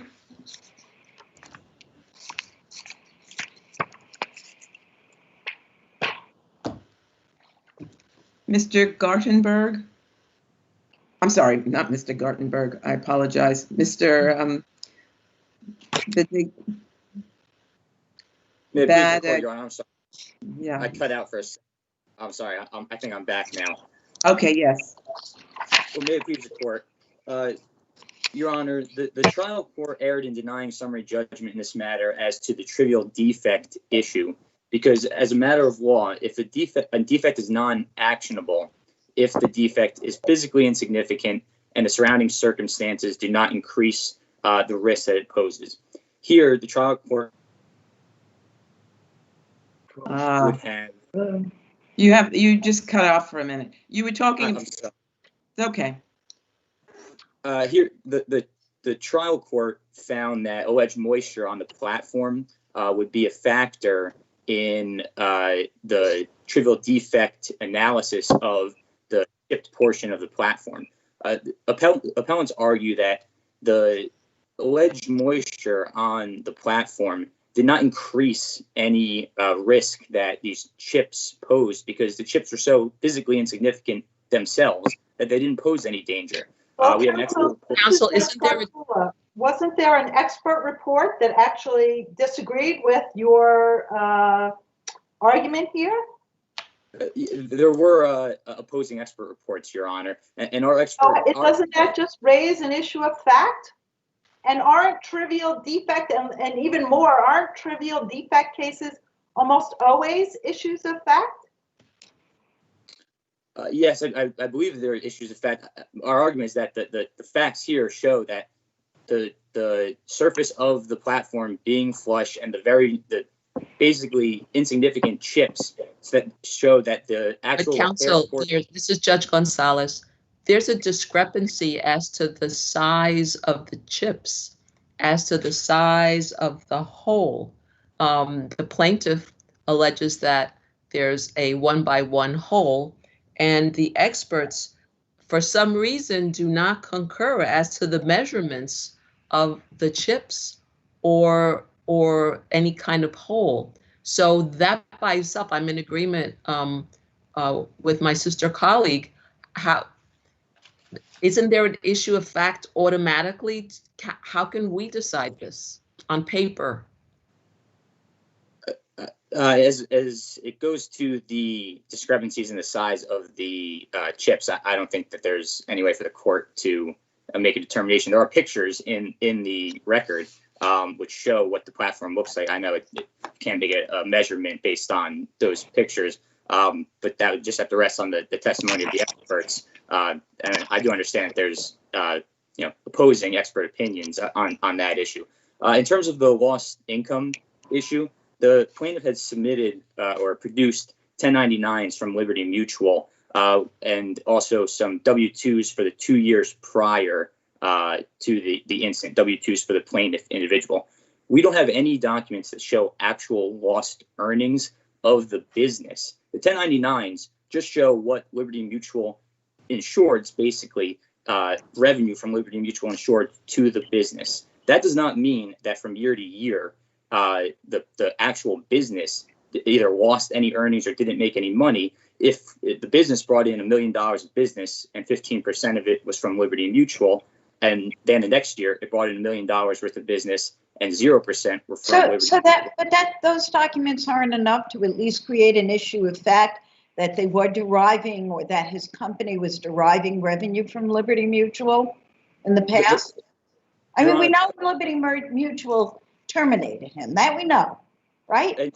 Yes, Your Honor. We don't know. We don't necessarily know why, though, but we know he was terminated. So you're questioning the sufficiency of the proof, and I'm just saying, isn't it good enough for summary judgment in terms of the proof? He used to make money from Liberty Mutual. Now he doesn't. Well, Your Honor, it's him being part of the Liberty Mutual repair network does not.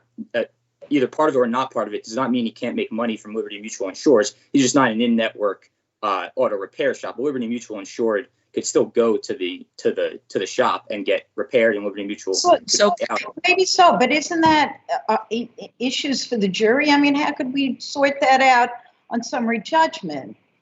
And I guess really the more question that I have regarding this, I'm going to withdraw my last question, is to what extent we have all this documentation or some documentation that he got from Liberty Mutual about the reason that Liberty Mutual dropped him from being in network. And he said, no, that's not the real reason. Is that enough to create an issue of fact as to why Liberty Mutual dropped him, or that it was somehow related to the accident? I don't believe so, Your Honor. I think the evidence is overwhelming to show as to why Liberty Mutual dropped him, being that there were multiple other participants in the area. And plaintiff even admitted in his own deposition testimony that he spoke to someone from Liberty Mutual, and that's exactly what they told him. And then we have the letter that confirms it. But plaintiff's only issue of fact there is, well, I don't really believe him, and that's all we have. So, counsel, I looked at the dates to see if there was a correlation, as the plaintiff alleges, between his accident and the loss of the Liberty Mutual business. And his accident is in February of 2017. His surgery is in March of 2017, and Liberty drops him in April of 2017. So within the course of, let's say 3 months, no, it's 2 months. Within the course of 2 months, he loses the business. Does that raise an issue of fact? Does that change your argument in any way? I don't dispute the dates and the timing, Your Honor. They're exactly as you laid them out. I don't believe that enough creates an issue of fact when we have the plaintiff's own admission that he spoke to someone from Liberty Mutual, and that someone had called him and said, hey, by the way, we're going to remove you from the network for this reason. They followed up with a letter, and there's really just there's nothing else in the record whatsoever other than plaintiff's opinion that he thinks they dropped him because he was out. He wasn't in the shop for a few weeks. Judge Scarpullo, did you have another question? I just wanted to, it's sort of, are you saying I can say that the sky's purple, but if there's pictures that show that it's blue, that the fact that I say it's purple doesn't raise an issue of fact? Is that your point? My argument would be that the testimony from the plaintiff, I guess, would be self-serving testimony from the plaintiff. Right. And I do understand that he did testify. That is his testimony. But I believe that the overwhelming weight of the evidence that we have here would outweigh self-serving testimony generally. Thank you. Back to Mr. Mr. Ulch. I'm sorry, Mr. Ulch. Right. Thank you. Thank you very much, Your Honor. Just a couple of points. Although appellant jumps to the question of the trivial defect, he overlooks that in the opinion below, the court denied summary judgment specifically on the grounds that there was a clear conflict as to whether the floor or the platform was wet or not wet. And he denied summary judgment on the grounds that there was clearly conflicting testimony regarding the condition of the floor, and he denied summary judgment. He then went on to the question they did not prove that they did not have any actual or constructive notice of that defect, and he declined to address the trivial issue because he said, I've already denied summary judgment on the grounds that there's a clear conflict between the two parties as to what was the condition of the bathroom floor, and therefore I don't have to get to the question of whether this sort of ill-prepared or ill-repaired tile was or was not a defect. Counsel jumps over the fact that the court simply had already denied summary judgment and didn't feel it was appropriate or necessary to address it. And the judge's point below was, I've already denied summary judgment. I don't have to determine whether or not this tile was or was not a second proximate cause of this accident. That would be up to the jury to decide. Clearly, there has to be a trial on what was the condition of the floor, and it's up to the jury now to determine whether or not in any way the wet floor contributed to the accident and the defect. What counsel's asked on his appeals for the court to isolate this ill-repaired tile, and as he said, to consider it regardless of whether or not the floor was wet or not wet. And that, of course, is completely contrary to this court's decision in Suarez and contrary to the opinions in the Court of Appeals in Hutchinson, that you look at a defect in context. And if the surrounding circumstances increase the risk of that defect, that then becomes a question of fact. With regard to the lost income, I would simply note that there are actually no documents in the record regarding his income or not income. What the record simply shows is that they were given 1099s and W-2s and so forth. And you will see on page 45 and 46 of the appellant's brief all kind of financial numbers None of those numbers are even in the record. So they move basically to deny him lost income on the basis of documents that were not before the lower court and are not before this court. Can you address the issue of whether there is anything that would create an issue of fact that the reason that Liberty Mutual threw him out of network was because of the accident, his inability to work because of the accident? What do we have that creates that issue? Well, what creates that issue is that in their brief, the appellant argues this was all speculation. But the answer to that, I think, as the judge indicated below, that's not the case. This was someone who had worked for Liberty Mutual for 20 years as part of the network in the body shop. This was not someone who just walked off the street and said, this is not true, what they put in their letter. I've been with them for 20 years. One of the absolute requirements of Liberty Mutual is that you must have an insurance adjuster on the premises, and they will not tolerate. Let me just ask you, doesn't Liberty Mutual give the reason why it decided not to go along with him? Well, I come back to your sky is blue, sky is purple argument. They say this is the reason. He say that's not true. I've been with them for 20 years. Yeah. Are you saying that an issue of fact is created simply by his saying what Liberty Mutual says is not true? Yeah, but it's not simply saying it's not true. He says, I've worked with them for 20 years. I know exactly what they require in their program, and they will not accept that no adjuster is there to receive customers. They complained to his secretary that no one was there. They received complaints from Liberty consumers or customers that no one was there when they brought their car in. And apparently one of the selling points of Liberty Mutual to prospective insurers is that we will have an adjuster there to give you an appraisal the same exact day. And as the judge below pointed out, echoing Justice Gonzalez's point, is the proximity of all of this. He's worked for them 20 years. All of a sudden, for a 1 month period or a month and a half, a 2 month period, he can't be there as Liberty Mutual requires. And then they dismiss him out of their referral program. And his account is not guesswork. It's not simply, I don't agree with them. It's that my experience is that this is simply not so. It's also significant that absolutely no one from Liberty Mutual testified. They received a letter, which if you look at the letter is hearsay. It's one man writes a letter and says, we're going to dismiss you for this. It's like third parties who are not even involved in this litigation send a letter, and counsels use the term self-serving, and certainly it's self-serving from Liberty Mutual's perspective to say that, but it certainly does not resolve the issue. This not when you have someone who says, this is what Liberty requires in their program. I failed to fulfill that because I was injured, and so they fired me. And what they put in their letter is not the real reason. And significantly, the defendant in this case did not produce any person from Liberty Mutual to testify as to the veracity, correctness, or the accuracy of that letter. So I think the issue is there, particularly because, as Justice Gonzalez points out, as did the lower court, the proximity of these events. It all happened within a month or two for someone who's been working there for 20 years. And I would say that raises a question of fact as to whether the statements given by Liberty Mutual are in fact correct in light of the personal experience of the plaintiff. Thank you. Thank you. Mr. Battagliaccia? Battagliaccia, Your Honor. Thank you.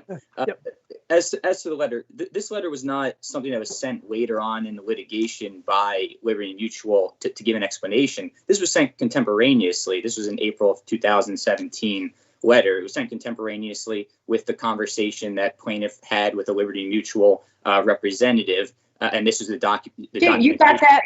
Yeah, you got that letter from the plaintiff. Correct. Discovery. Right. Correct, Your Honor. It's not as if we just asked Liberty Mutual for a letter in lieu of some type of sworn testimony or an affidavit. So this was a document that was produced by the plaintiff in discovery. And I don't believe that it's a hearsay statement. I think it's a business record. No, I don't think it does. It's still a hearsay record, but you got it in discovery. So, correct. You may be able to rely on it here.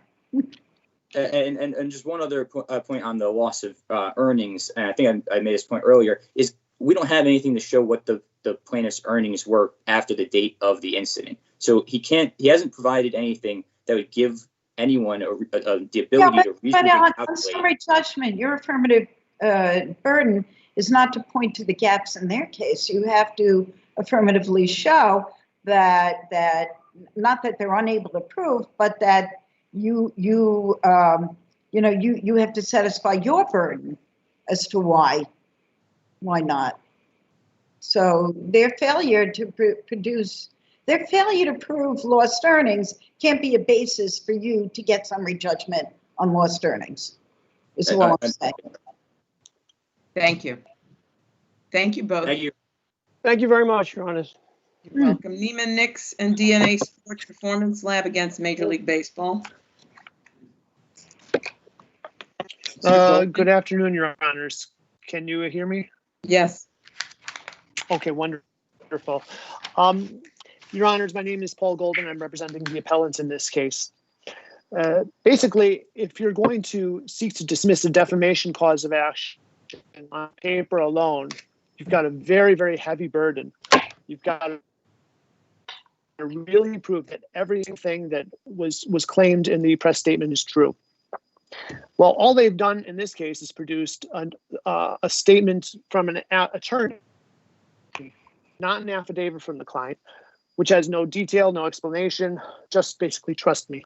On the other hand, on my end, my client has produced an explanation that IGF-1 can't be banned. It's natural, it's produced by your own body, it's in meat, milk, eggs, whey. Counsel, I made one error. This is Judge Gonzalez. Haven't you made this same claim in, I don't know if it's more than 5 or 4, 6 cases? New York, Florida, California. Haven't all these claims been tossed? Oops. No, that's not true, Your Honor. I think maybe Your Honor is thinking about other issues, but not this one. In fact, this issue was heard by the lower court and decided that it was only heard once before. So no, that's not accurate. But in any event, Your Honors, I made an error in my brief. I said as long as if you're a vegetarian, you can avoid eating IGF-1. That's actually not true. Even if you're a vegetarian, you'll still get IGF-1. So you have a defamation claim here. You have a defamation claim here. I think you're saying the tortious interference claims are separate. You're talking about the defamation claim now, correct? At this moment, that's exactly what I'm talking about. And the defamation claim was with regard to the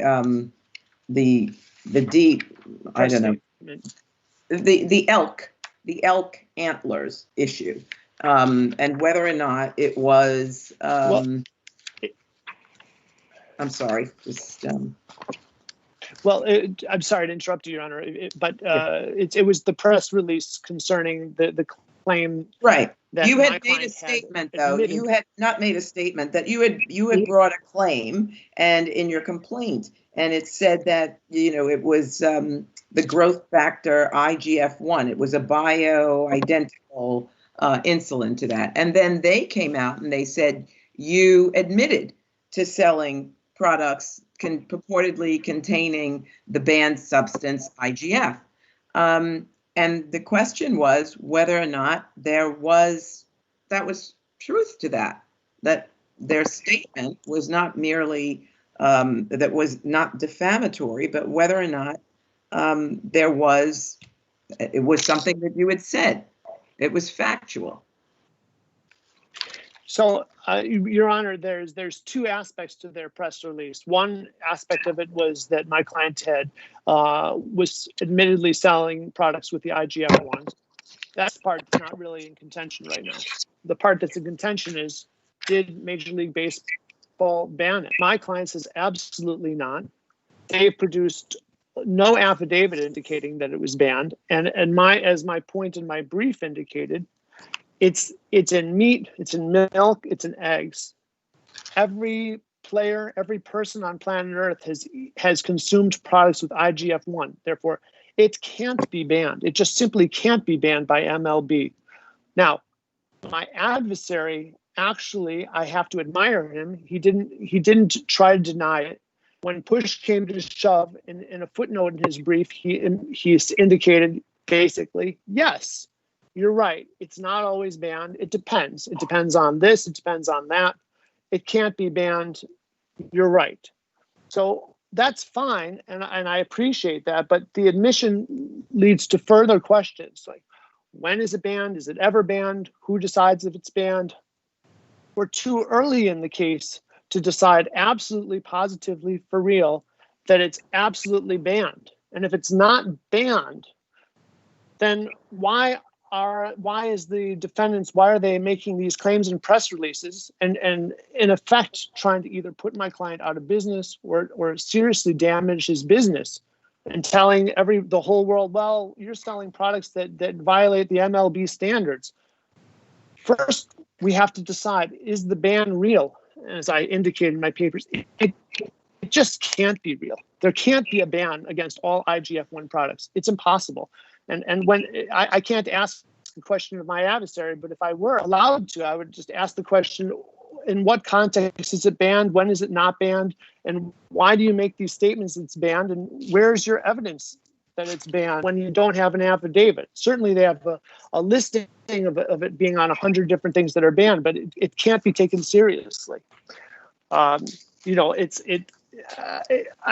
to move on to another topic, which is the issue about the hacking into my client's PayPal. This was something that was not subject to the two dismissal rule, and it's implicit from my adversary's response.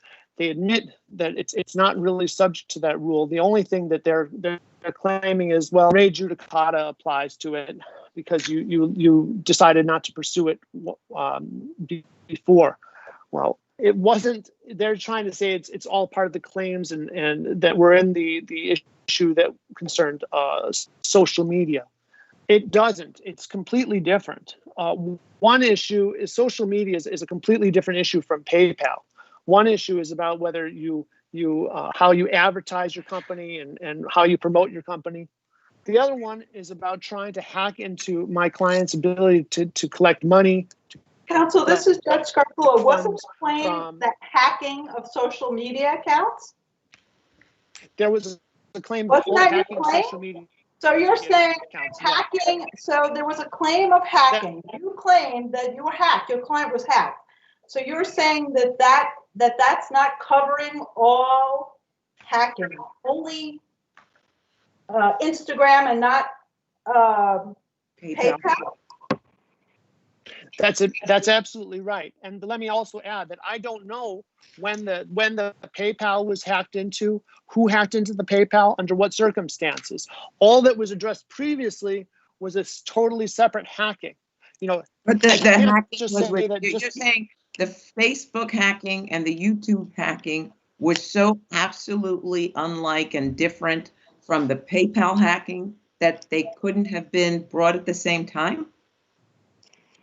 My client, as I put in my papers, my client wasn't even aware originally that PayPal had been hacked into because the timing that's discussed further. The client became aware the day it was dismissed. So not the day it was dismissed. I'm sorry. Your client became aware of that. It was discovered. The PayPal was discovered the day after it was. You amended the complaint to include the other action. So there, maybe I'm not making myself clear, Your Honor, but there was three actions, right? The first action didn't address the PayPal hacking because my client didn't know about the PayPal hacking at the time. And Let me stop you there. Let me stop you there. Okay. But your client knew about it before that Florida action was dismissed, correct? Yes. Okay.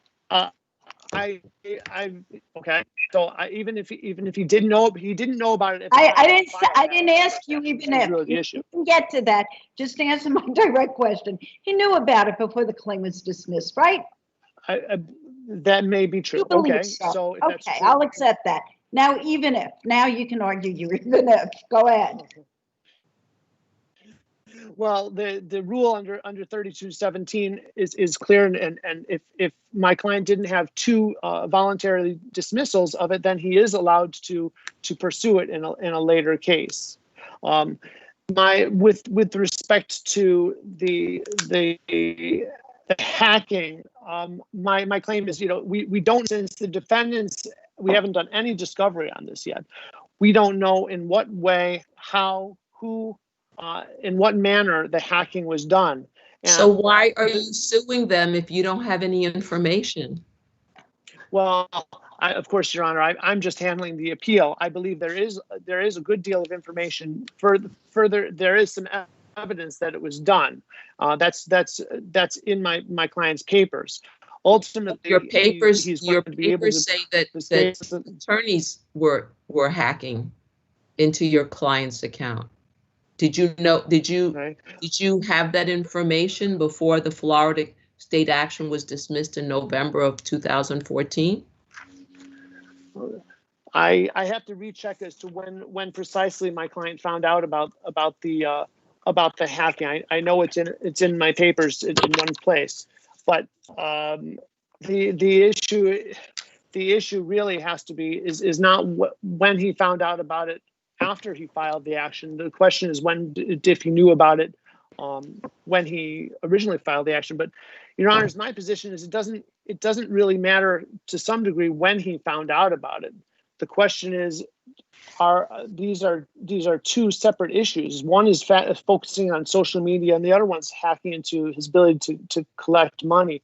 It's almost as if, one issue is about social media, and the other one is trying to hack into your bank account and steal your money or steal your ability to collect money from clients. So is your position, Mr. Golden, that the defendants can be sued seriatim all across the country each time that you figure out a new cause of action? No, that's not what's happening here. That's not what's happening at all. These issues are not based on the same transactions. And if I can answer a question with a question, if the defendants are, we don't usually allow that, but I'll indulge you. If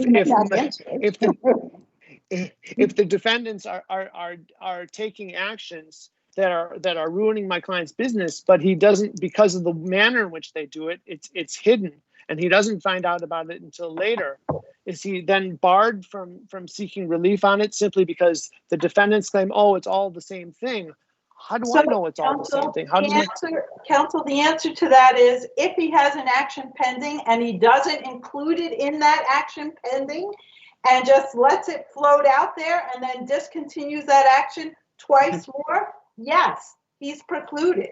You cannot just hold on to that information while you have an action pending, and then that action goes away, and then you sue somewhere else on information that you had, because that leads to exactly what happened here: seriatim lawsuits. Well, I'm going to end it there. You've had quite a lot of time. I'll come back to you. You have some time on rebuttal. Mr. Cobry?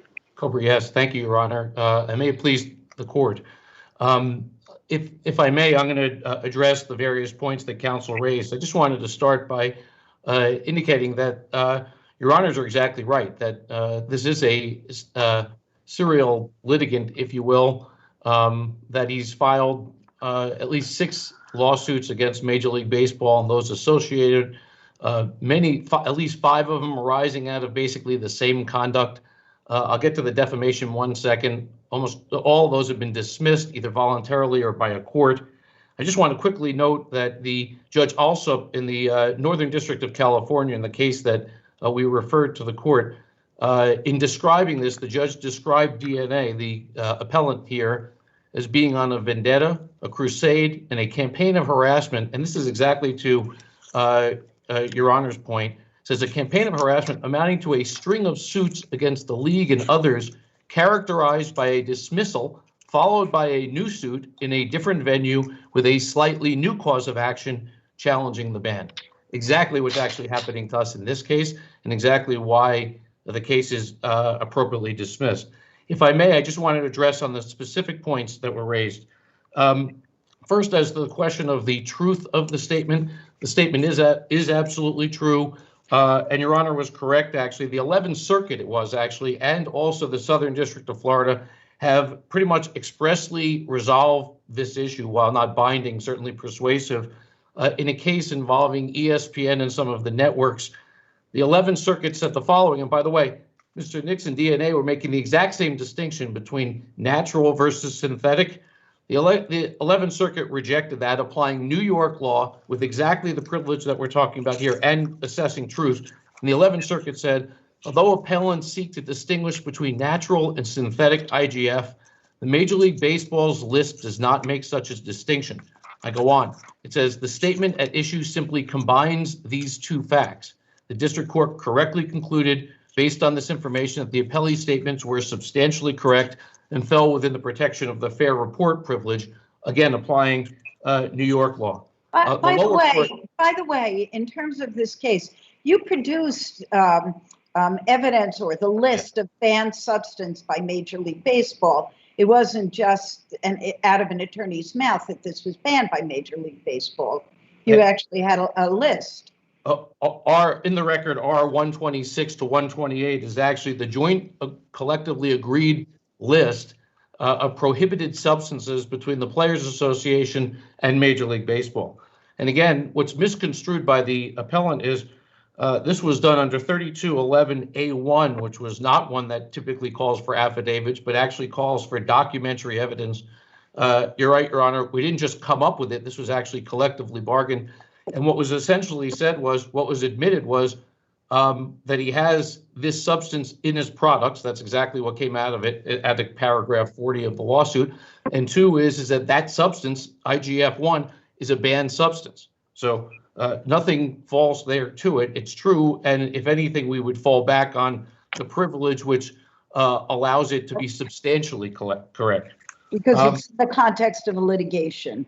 Right, you're commenting on a litigation. Yeah, we're exactly. Right. We actually were just commenting on a paragraph in a complaint that he brought in a litigation against us.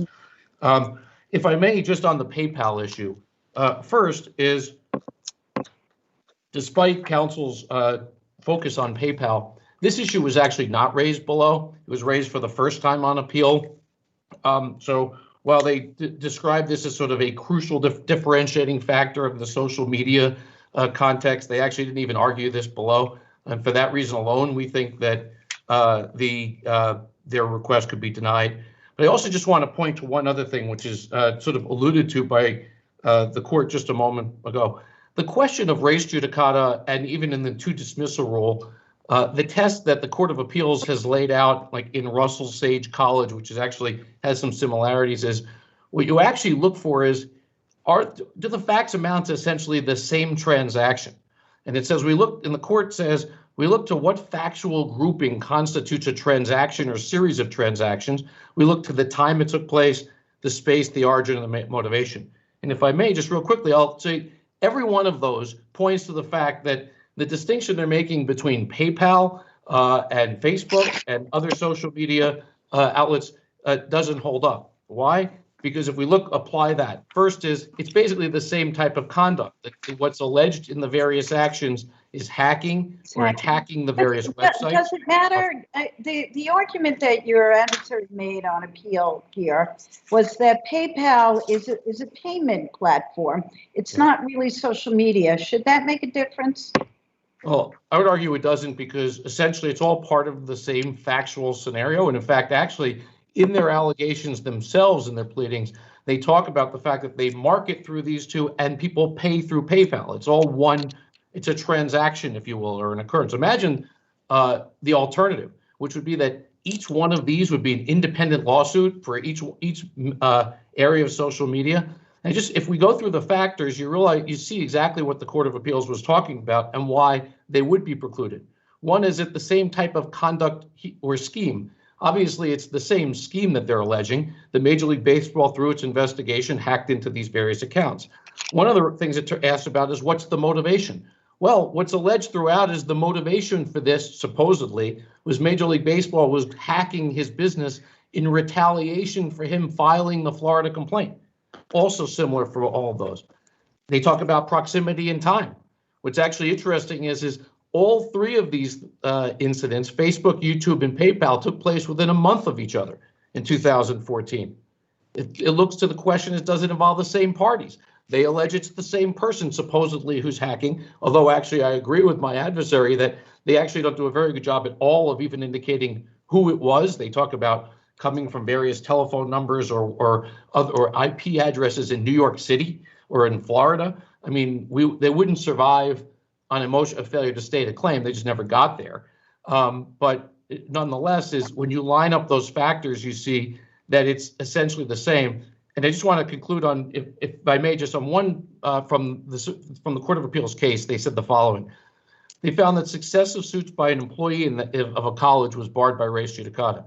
They said, as for slight variations in facts, the court said, the res judicata courts use a pragmatic approach.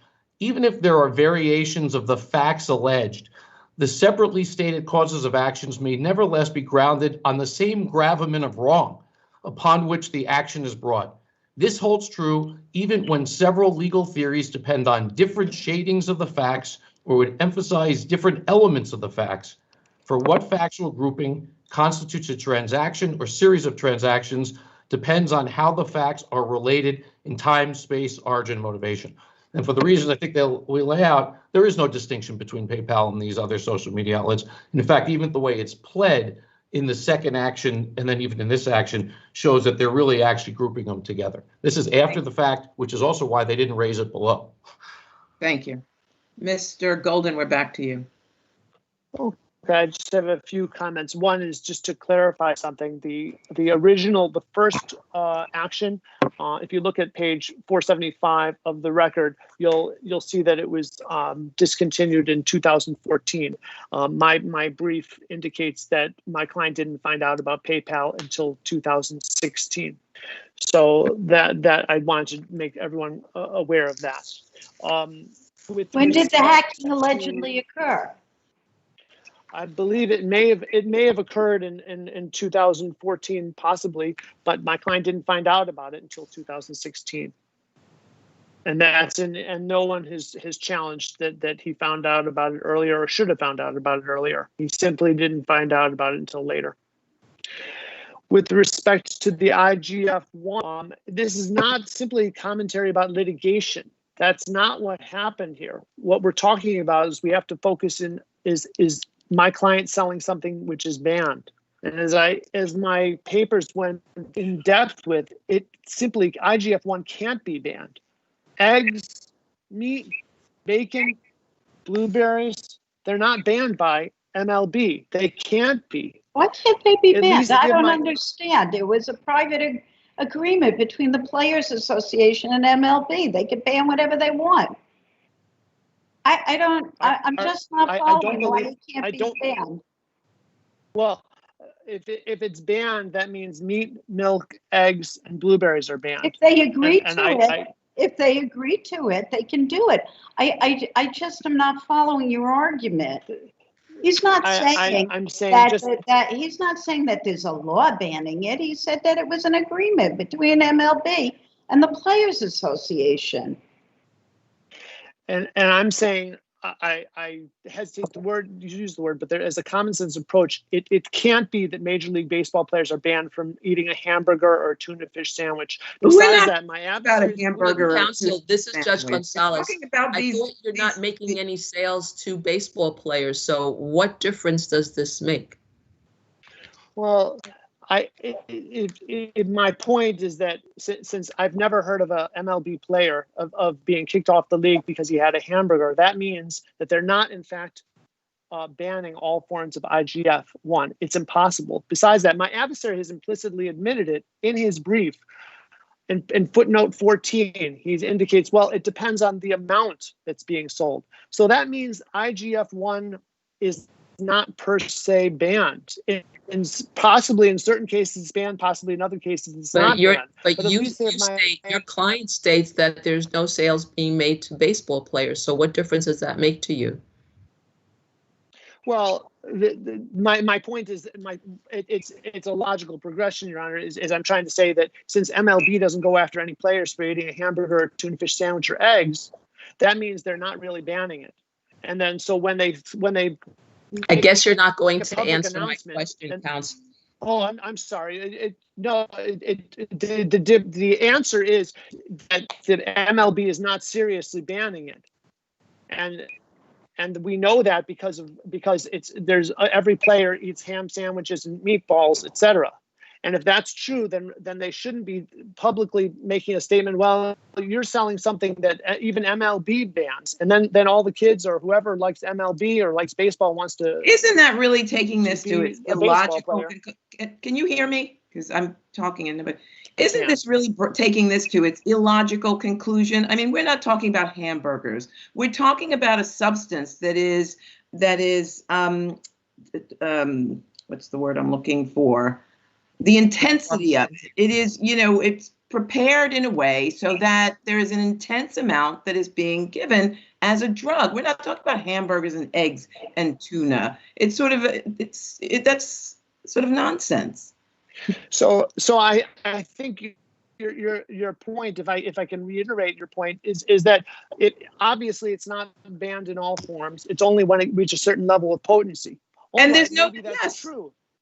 Yes, maybe that's true, but that's not. But have we proven that my clients' products reach that level of potency? They just said, "Hey, it's banned completely." That's not true. It's not banned completely. In certain cases, maybe. In certain cases, maybe not. But I need to have a little bit of discovery. Ask a few questions. Is it really, really banned? Have you ever gone after anybody for ingesting IGF-1? And I'm sure the answer, I don't believe the answer is yes, but at least give me. I'm not sure that's relevant, but all right. Well, do you have anything else? I've already let you go over the time you asked. So I don't know which judge said it, but one judge said, I don't know if that's relevant. Justice Gish. It wasn't a question. It was rhetorical, I think. It was. Thank you. So, thank you, and thank you both very much. Thank you, Your Honor. Thanks for your time. Yes, of course. Bacon versus Nygaard. Good afternoon, Your Honor. Yes, sorry, Justice Renwig. May it please the court, I'm Eamon Joyce on behalf of Louis Bacon. There's no question that a connotation that Mr. Bacon is a KKK member would be defamatory. Supreme Court acknowledged that on A15 and A35. So too would suggesting that Bacon subscribed to or espoused violent white supremacist ideology. That was acknowledged. Before we get started, just so that I can understand what's going on here. We're dealing with 10 claims up here, correct? That's correct, Justice. How many claims are still pending in the underlying complaint? 4 dozen, somewhere in there. You don't know the exact amount?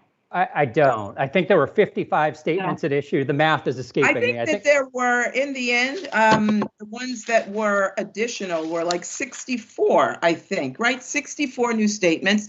10 were decided by Justice Kalish, so 54 remain. So let's just look at the 10 right now. And that's all I'm intending my to talk question about, Your is Honor. why, I'm sorry? I said that's all I'm intending to talk about, Your Honor. Oh, good. Okay. So my 10, the question with regard to those 10, my question would be, Justice Kalish said that these are rhetorical epithets, essentially. I mean, if I could be casual, sort of glorified name calling. What makes this more than that, where you have, a mugshot that clearly is not a real mugshot? You have the KKK, just the name. You have these, it's awful, no question, awful. And the lynchings, the pictures of that, awful. But they're just these iconographic, displays along with his picture. It's like name calling, essentially. I don't think it is like name calling. Let me start with the KKK ones. Look, the text goes beyond name calling. There is a connotation of membership. The statements say Bacon is KKK and Lewis KKK Bacon. And then Justice Renwick, to borrow a motif from you earlier today, for the English majors, 4 of those statements go beyond that. They expressly say Bacon was a KKK member. That's at A810, that's at A866. 2 more say was, quote, a white supremacist, a racist, and a member of and a supporter of the KKK. Those are at A841 and A847. And then the pictures. So again, it says he's KKK. Sorry, it still seems to equate with he's KKK. KKK, you know? Right, and that statement is one that the Restatement Second of Torts has recognized as the prototype of defamation for more than half a century. So we're firmly in that ballpark. I think what Justice Kalish did was he went on to interpret these statements as meaning not he's a KKK member, but instead that Mr. Bacon is a racist. And that's not a natural construction of the statutes. And it's particularly not a natural construction of the statutes when you look at the images. And it's in some ways kind of shocking that Justice Kalish ended up where he did.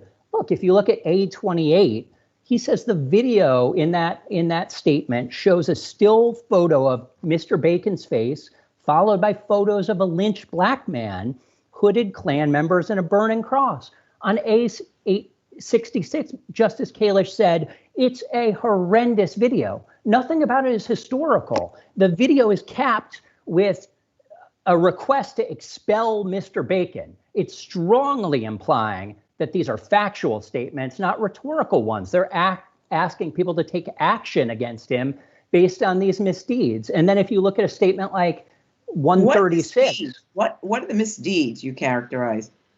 So, sure, I think if you look at A136 on its face, there's an or the one I just referred to, there's an implication that Mr. Bacon may be the masked figure, may be supporting these masked figures. None of that is stated.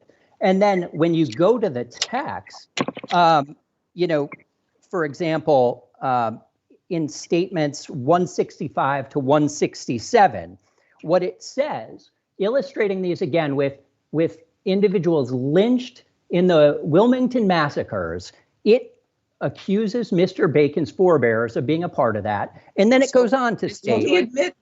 Counsel, I'd like just to separate out the issue of the ancestors as opposed to the plaintiff, because your argument is that the photographs of lynched victims and the photographs are being used as props in order to further one side's the defendant's desire to cast out your client from the Bahama residence where he is.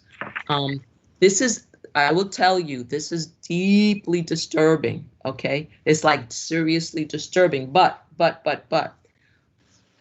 can a person get away because of the First Amendment with language like this and photographs like this and video like this?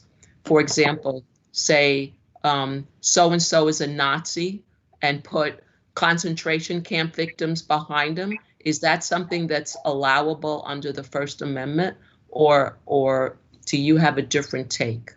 I think potentially, but at least as I understand your hypothetical, Justice Gonzalez, you're talking about a one-off rhetorical statement. Here, Justice Kalish recognized that this was part of an intense campaign. I think one thing to look back on is this started in 2013 with a doctored video, an ABC News video that looked by all accounts factual, that was entitled okay, but that's not one of these. We really can't be mixing everything. There were cases in the past. Let's stick to these 10 here. So Justice Renwick, but I think when you're to Justice Gonzalez's question, when you're looking at what the inference you draw, when you've spent 3 years urging people to understand that this person is a KKK member using doctored videos, publications that are made to look not like editorials, but like news accounts.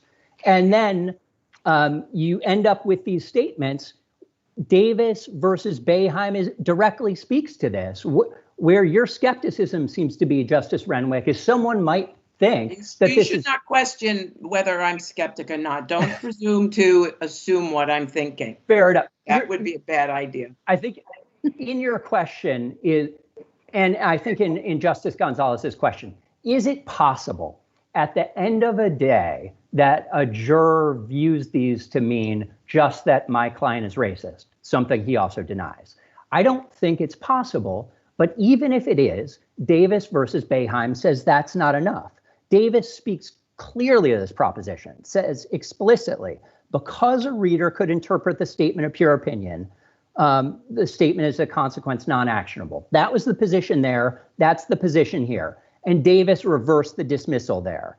And the rule it announced was, although it may well be that the statements are subject to defendant's interpretation, the motion to dismiss must be denied if the communication at issue is susceptible to the defamatory connotation. Yeah, but in fact, isn't it part of our jurisprudence? This is Judge Gish, and I join what my colleagues have said. I think all of us find the statements that are the subject of this unbelievably offensive, and nobody's going to defend them from a moral point of view. But the question really before us is, are they legally actionable? And that's a whole different calculus. And my understanding is, based upon our jurisprudence, that the first look about whether you can go forward on this kind of stuff is for the court.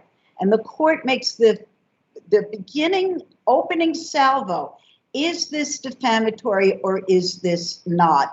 And so while I appreciate that you think, oh, it should go to the jurors, in most cases, these statements do not go that far.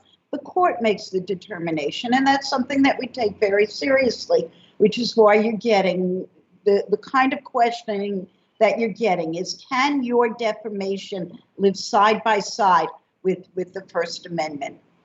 And Justice Gish, let me respond. I agree with Your Honor up to the point where you say that this is a legal question that the court resolves on first look. But I think there's a significant caveat there, which is the one in Davis, which is the one in this court's decision in Barty versus Brooke Hitching. It's the one in this court's decision in Aragoni. And that's if there are two possible reasonable constructions, and I'm willing to spot the Supreme Court that is a racist is a reasonable construction for the purposes of argument. But if there is another one, the membership connotation or the support, then that goes to the jury. I mean, the way this is Judge Scarpullo, but no. That's the hyperbola that goes behind the statement that he's a racist.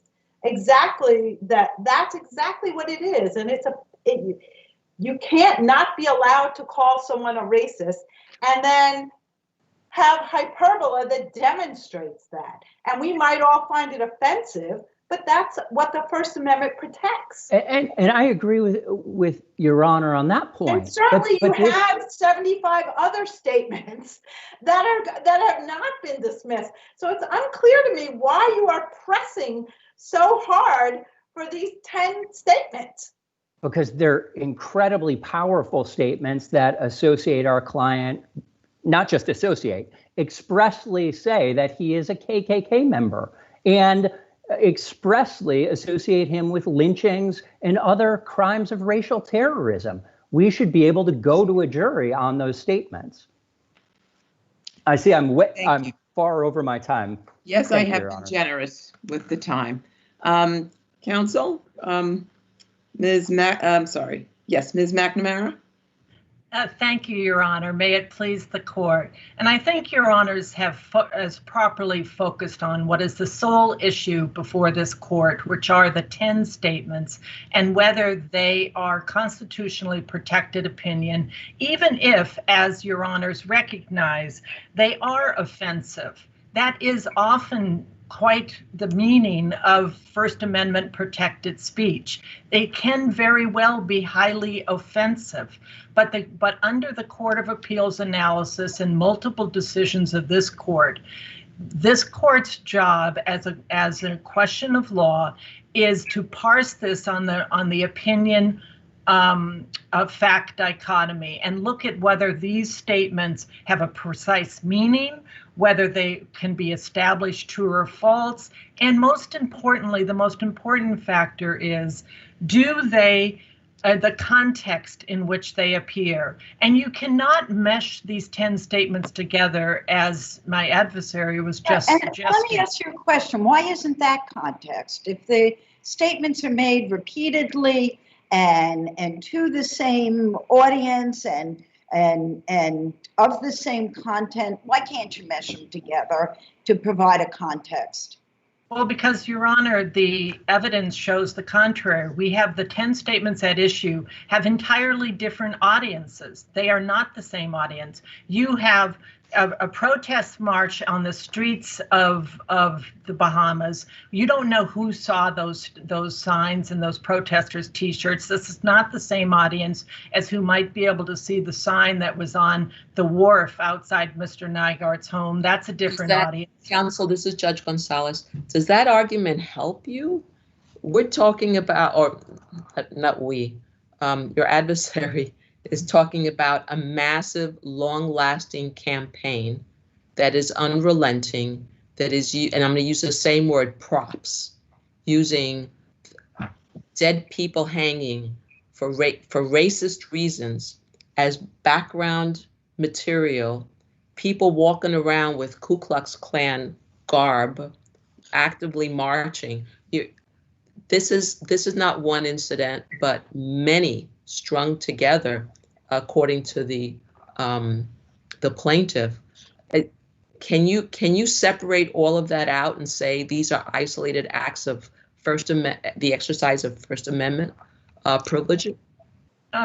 Well, Your Honor, you have to look at the context of each in order to understand, because the analysis has to be as was being, I think, recognized in Davis and multiple decisions of this court. You look at whether the reasonable reader or viewer of those particular statements in their context would understand that they are conveying facts. And here, what this is rhetorical hyperbole, epithets, vicious imagery. It would be no different, we would submit, and if you had like an ongoing labor dispute, as you saw with Silsdorf and some other cases, or you had, if we walked down on the streets today and you had an ongoing campaign by Black Lives Matter protesters, and they had constantly, they were in day after day after day, had T-shirts or posters on that said Donald KKK Trump.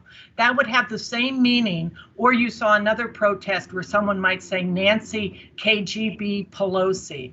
That type of rhetorical hyperbole in the context of protest, marching, and the like is what is quintessentially protected under the First Amendment, even though it's vituperative, even though it's offensive, even though we Counsel, all might not embrace it. So you're discussing if I may, you're discussing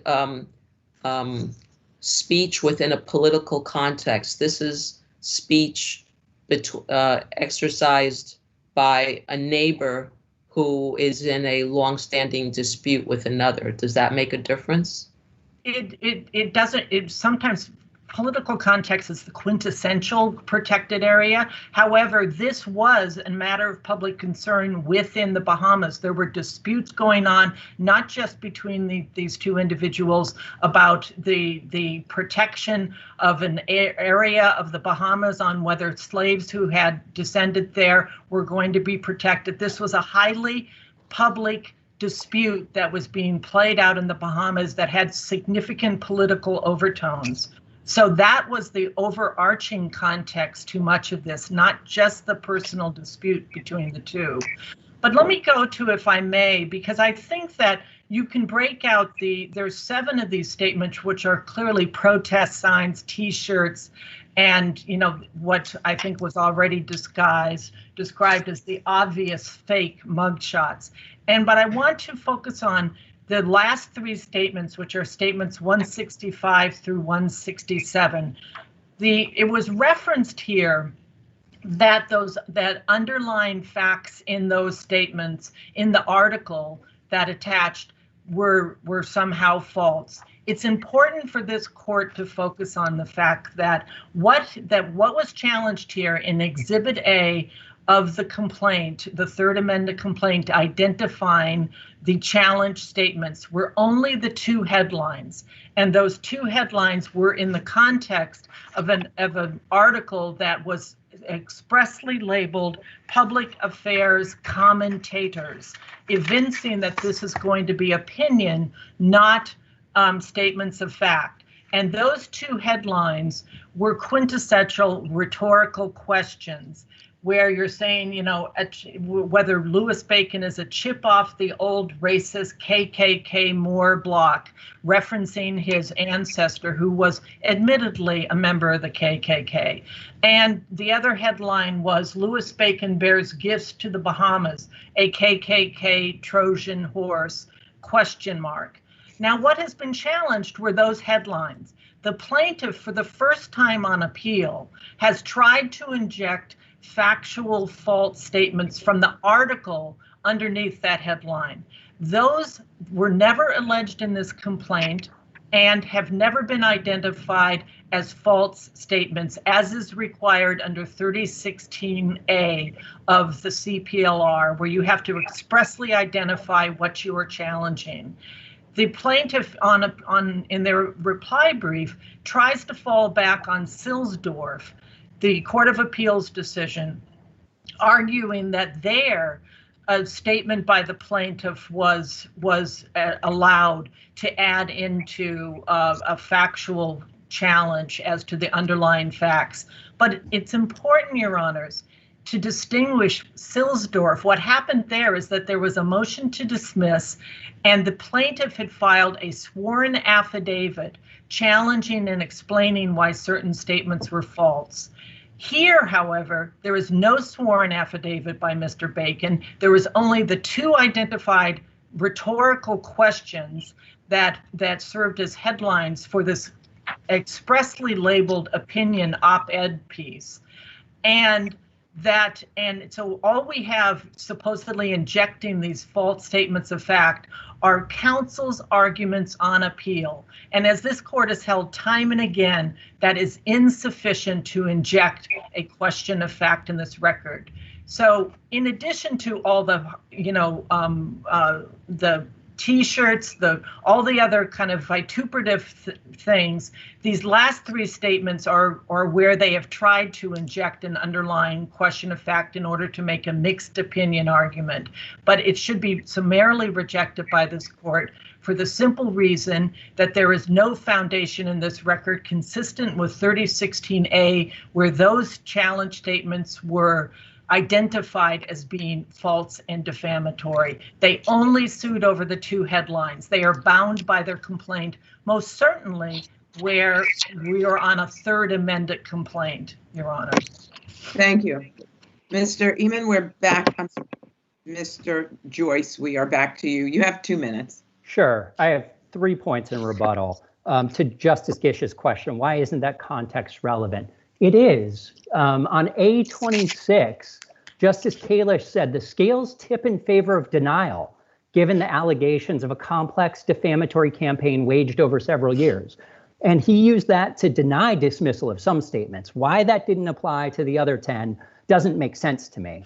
Second point is my friend posits that there's a different audience here. Statements 148, 156 through 158 directly point to other statements found defamatory, not a different audience. Vanity Fair, it's not clear to me why that audience is different than an internet audience or the New York Post audience. The third point is only one of these statements involving protest is 136, consistent with a different audience point. As we've briefed, that statement, those images, when they were put in other publications, were found defamatory on these pleadings. Last point, only the headlines were challenged. That is wrong. A13, the court found that all of Appendix B was before the court. November versus Time from the Court of Appeals instructs to read a whole statement. Regent from this court, which we cite, 197-82D at 243-44. That's a little different. Reading the whole statement to find context rather than stringing together statements that were made at different points of time and in different mediums and in different ways. No, Justice Gish, that's not what my adversary is arguing today. She's arguing that in 165 to 167, only the headline is relevant, not the underlying photos of lynching, not the statement. She said that's all you complained about. No, but that's and that wrong. If you didn't put it in your, and that if you didn't put it in your pleadings, it's not fair because they didn't have a chance to address it. So it's a little bit more nuanced for me than the context argument. They're different. But I think this court's precedents supply the answer to that. Case not cited in our brief, but I'll cite here. Polish American Immigration Relief Committee versus Relax, 172 AD 2D 374, First Department, 1991, citing Sealman's treatise on the New York law of libel and slander. Sealman notes it is proper to set forth in the complaint the entire article containing the libel, and all those specific portions should be alleged, whereas lengthy article is involved. If the entire article gives the impression of libel, it is unnecessary to designate the specific part. As I said before. Did you put the whole article in? Yes, they're in Appendix B. And at A13, the court below recognized that Appendix B is before the court. Indeed, they're the same things. You know what? I have to take a little bit of, I wasn't going to bring this up, but I'm going to bring it up. The way in which this motion was presented to the court was nothing short of disgraceful. There were parts of orders that were not complied with to make it clear to the court what everybody was relying on. So if there's confusion, quite frankly, I think you have nobody but yourself to blame. Right, or whoever prepared it below. I don't know. And Justice Gish, the court, I don't challenge anything Your Honor says. I think the justice below struggled with the same thing, but on A13, he found that all of Appendix B is before the court, and those statements are reproduced in full in Appendix B. Faulting us for also including a chart, which was Appendix A, with selected content. No, it wasn't faulting you for a chart, and I'm not going to. I'm sorry. I meant my adversary, Your Honor. You know what the problem was. It was a waste of the court's time below.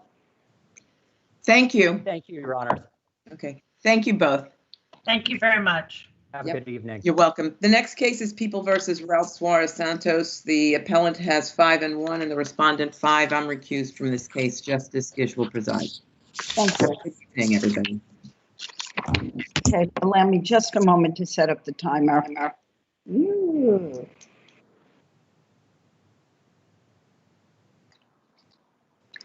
Okay, the appellant may proceed. Good afternoon. Simon Greenberg for appellant Ralph Suarez Santos. 5 years of probation was unnecessary in this case. The parties in the court correctly recognized that some probation was appropriate and that also that appellant needed anger management treatment. However, he could have received the anger management treatment with a lesser term of probation. He's the term of imprisonment, that was pretty lenient, wasn't it? One day? Received one day of assault too? He did receive 1 day of jail. That's correct, Your Honor. And we don't look at the sentence holistically. I'm sorry, Your Honor. We don't look at the probation and the jail time holistically to figure out whether this is an excessive sentence. I think certainly that the sentence is looked at holistically, but I also think that the court should look at the question of whether 5 years of probation is necessary for a man who's worked hard to make an honest living his entire life. So counsel, this is Judge Gonzalez. So here the defendant struck the complainant, the victim, in the head with a tow truck hook following an argument, and the victim sustained a laceration causing him to lose a whole pint of blood and requiring 5 stitches. you're arguing that under the circumstances presented, 5 years PRS is too much? Yes, Your Honor. To be clear, it's 5 years probation, though I assume that's what Your Honor meant. 5 years probation because it was a split sentence where he got 1 day of jail and 5 years of probation. And yes, we are arguing that 5 years of probation was not necessary in this case because all of the parties in the court correctly recognized that Mr. Suarez Santos required anger management treatment, which he received as a condition of his probation. But more than 3 years of probation plus the anger management treatment was not necessary in this case. Where's the extraordinary circumstances that would convince us in some way to change this sentence? Your Honor, although in the law there's various terms thrown around in different cases, the standard for determining whether a sentence is excessive is actually whether it was unduly harsh or severe under the circumstances. I don't believe that extraordinary circumstances are actually required to reduce a sentence. We recognize that. So this is Judge Scarpula. You're saying that a sentence of 1 day in jail and 5 years of probation is unduly harsh for an assault, for someone who takes a tow truck hook and hits somebody else? Are you honestly making that argument? Yes, Your Honor. That is our argument. We think that 3 years of probation, we don't think that the extra 2 years of probation adds very much here. When the client was ordered to do an anger management program, this case was really about the client admittedly losing his temper, but he's been a hardworking man for his entire life. He's 65 years old. So what about this wasn't known to the court when the plea deal was made? Your Honor, all of this was known to the court, but of course this court has the authority to. We know we have the authority, but we also we have the waiver. The waiver. I mean, there's a lot in this case that your client would have to overcome in order for us to reach this issue. And so while you think that my colleague may have referred to an unduly harsh sentence by asking you extraordinary circumstances, I think that you really do have a mountain to climb here in order to convince the court why the sentence that was imposed pursuant to a plea agreement where there was a valid waiver isn't something that we should just stick with. Your Honor, we contest whether the waiver was valid. In point 1 of our brief, we did argue that the waiver is invalid because the court did not adequately explain the separate and distinct nature of the appeal waiver. That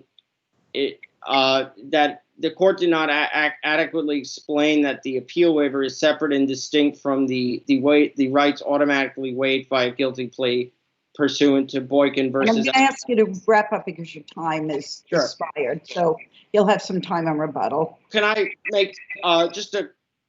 If it's a new point, hold it for rebuttal. If it's to finish the sentence. Okay. I think I would just say that he's been a hard work. I said it a few times now. You said it. I'll accept he's hardworking. We'll accept that. Yeah, and he's cared for a large family his whole life. He went through very difficult circumstances while this case was pending. He became homeless. He was living in his car. He lost his job. He actually managed to gain all of that back before he pled guilty. He showed a real resiliency, and he has a strong incentive not to let any of that stuff happen again. He really wants to. Okay. Okay. We understand. I don't doubt that he's earnest. Let's hear from your adversary. May it please the court, Shira Knight for the people. Hi. Not only was there a valid waiver here, the judge actually informed this defendant that if he signed this waiver, and if he agreed to waive his right to appeal, that he could not challenge the length of his sentence on appeal. He was told this by the judge, and he also signed a waiver that said that. So not only does the waiver preclude him from challenging any alleged excessiveness of the sentence, but he got a windfall. This is a windfall. This is a defendant has a criminal history. He has a violent felony for a loaded firearm. He committed a misdemeanor, which he pled down to menacing, but the arrest was for a first-degree assault, and that was less than 2 years before this assault. He's had absolutely no remorse.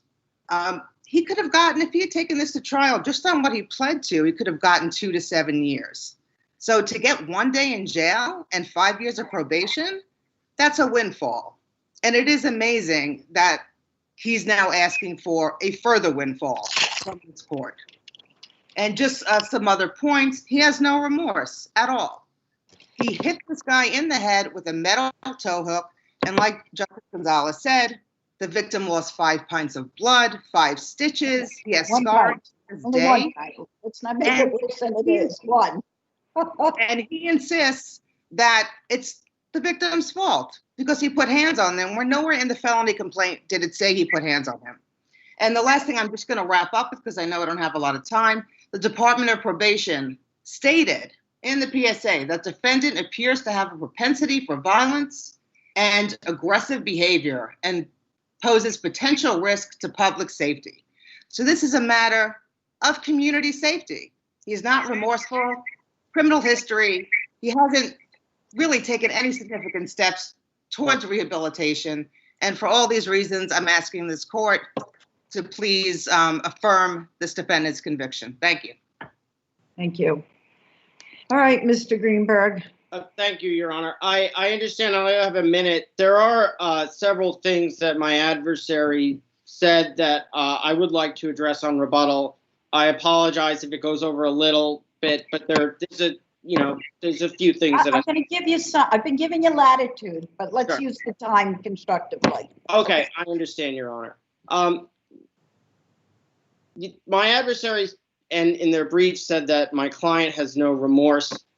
They're really nitpicking statements that he made during the factual allocution and in the pre-sentence report. In the pre-sentence report, my adversary is referring to the fact that my client said that he defended himself when the victim put hands on him. But immediately before that, the first sentence in his statement to the probation department was, "I assaulted the victim." So this is really an acknowledgement by my client that he overreacted, that he committed a crime, that the complainant was a victim, and that what he did was not right. And there's a similar nitpicking going on with my adversary's dissection of my client's statement during the factual allocution, where they harp on the fact that he said, I happened to swing the tow hook and it hit the victim. This is a lay person simply trying to answer the court's questions. He admitted his mens rea during the factual allocution. He admitted that the victim lost a pint of blood. He understands how serious this injury was, and he accepted responsibility by pleading guilty to a felony and admitting all of the facts. Also, he doesn't think that this was the victim's fault. This was similarly. This was, he understands that he overreacted. Explaining what precipitated a crime is not a denial of responsibility. It's just it shows the point. I'm going to ask you to finish up because you're way over time. I understand. All right? The point is that this was an act of, he acted in the heat of the moment. He admittedly overreacted, but he received anger management as a result of this plea. And the fact that he could have gotten 25 years if he had gone to trial on assault 1 is not really relevant. The prosecution. Mr. Greenberg, come on, finish it up. The prosecution, the last point is that the prosecution was aware that this was an appropriate case for probation. If they really thought he was so dangerous, they wouldn't have agreed to a probation sentence. So the question is, is 5 years of probation necessary. And, Understood. Thank you, Mr. Greenberg. You're All welcome. right, you're 5 minutes over. All right. The appellate division, this session of the appellate division is now closed. Thank you all. Thank you, counselors. Thank everybody for your patience in a lengthy session. Thank you, Your Honor.